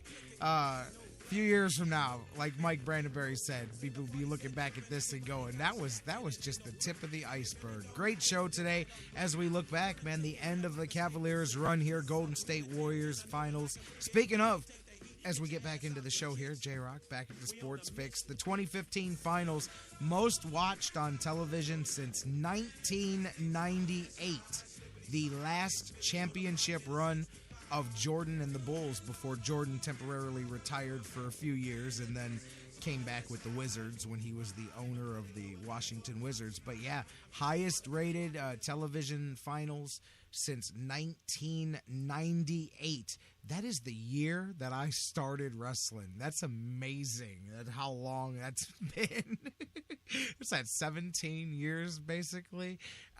Amazing, the interest in these finals as they averaged nearly 20 million viewers a game, breaking the ABC record, which happened after the last one there in 98 when they took over. The previous record for that network was only 18.9 viewers. It was smashed by this one. And the finale, 23.5 million people watching. It was the most watched game of any NBA Finals since the 2013 Game 7 between Miami and the Spurs that Miami won a couple of years back. And comparatively speaking to the Cavaliers' first playoff or finals run, it was more than double the viewership of the 27 finals, which was when the Cavs and LeBron got swept by the Spurs. That was the least watched championship series in TV history, and now bookmark LeBron's return are the by the way, for people that compare LeBron to Michael Jordan, here's another one that has nothing to do with on the court, but as far as the television audience, the 6 finals that LeBron James has been in, he's won 2 and lost 4. They have averaged 16 million viewers per game. The 6 NBA Finals games with Michael Jordan averaged 25.5 million viewers, nearly 9 million viewers more per game. But I got to be honest, that's not the most honest comparison because there was no satellite TV yet. There were no hundreds of channels to choose from. The options were a bit limited, and the network is much more split now with all the different places to watch TV. And many people don't even have cable and all that anymore. They watch it digitally, and that stuff didn't even exist. Nobody could even dream of YouTube or Netflix or any of that stuff back in 1998, so just to be fair. But there was a hell of a lot of interest in this year's NBA Finals, and brother, there'll be some more of that to come here coming down the road. But the record-setting numbers for the Cavs and the Warriors in the finals as they end this season.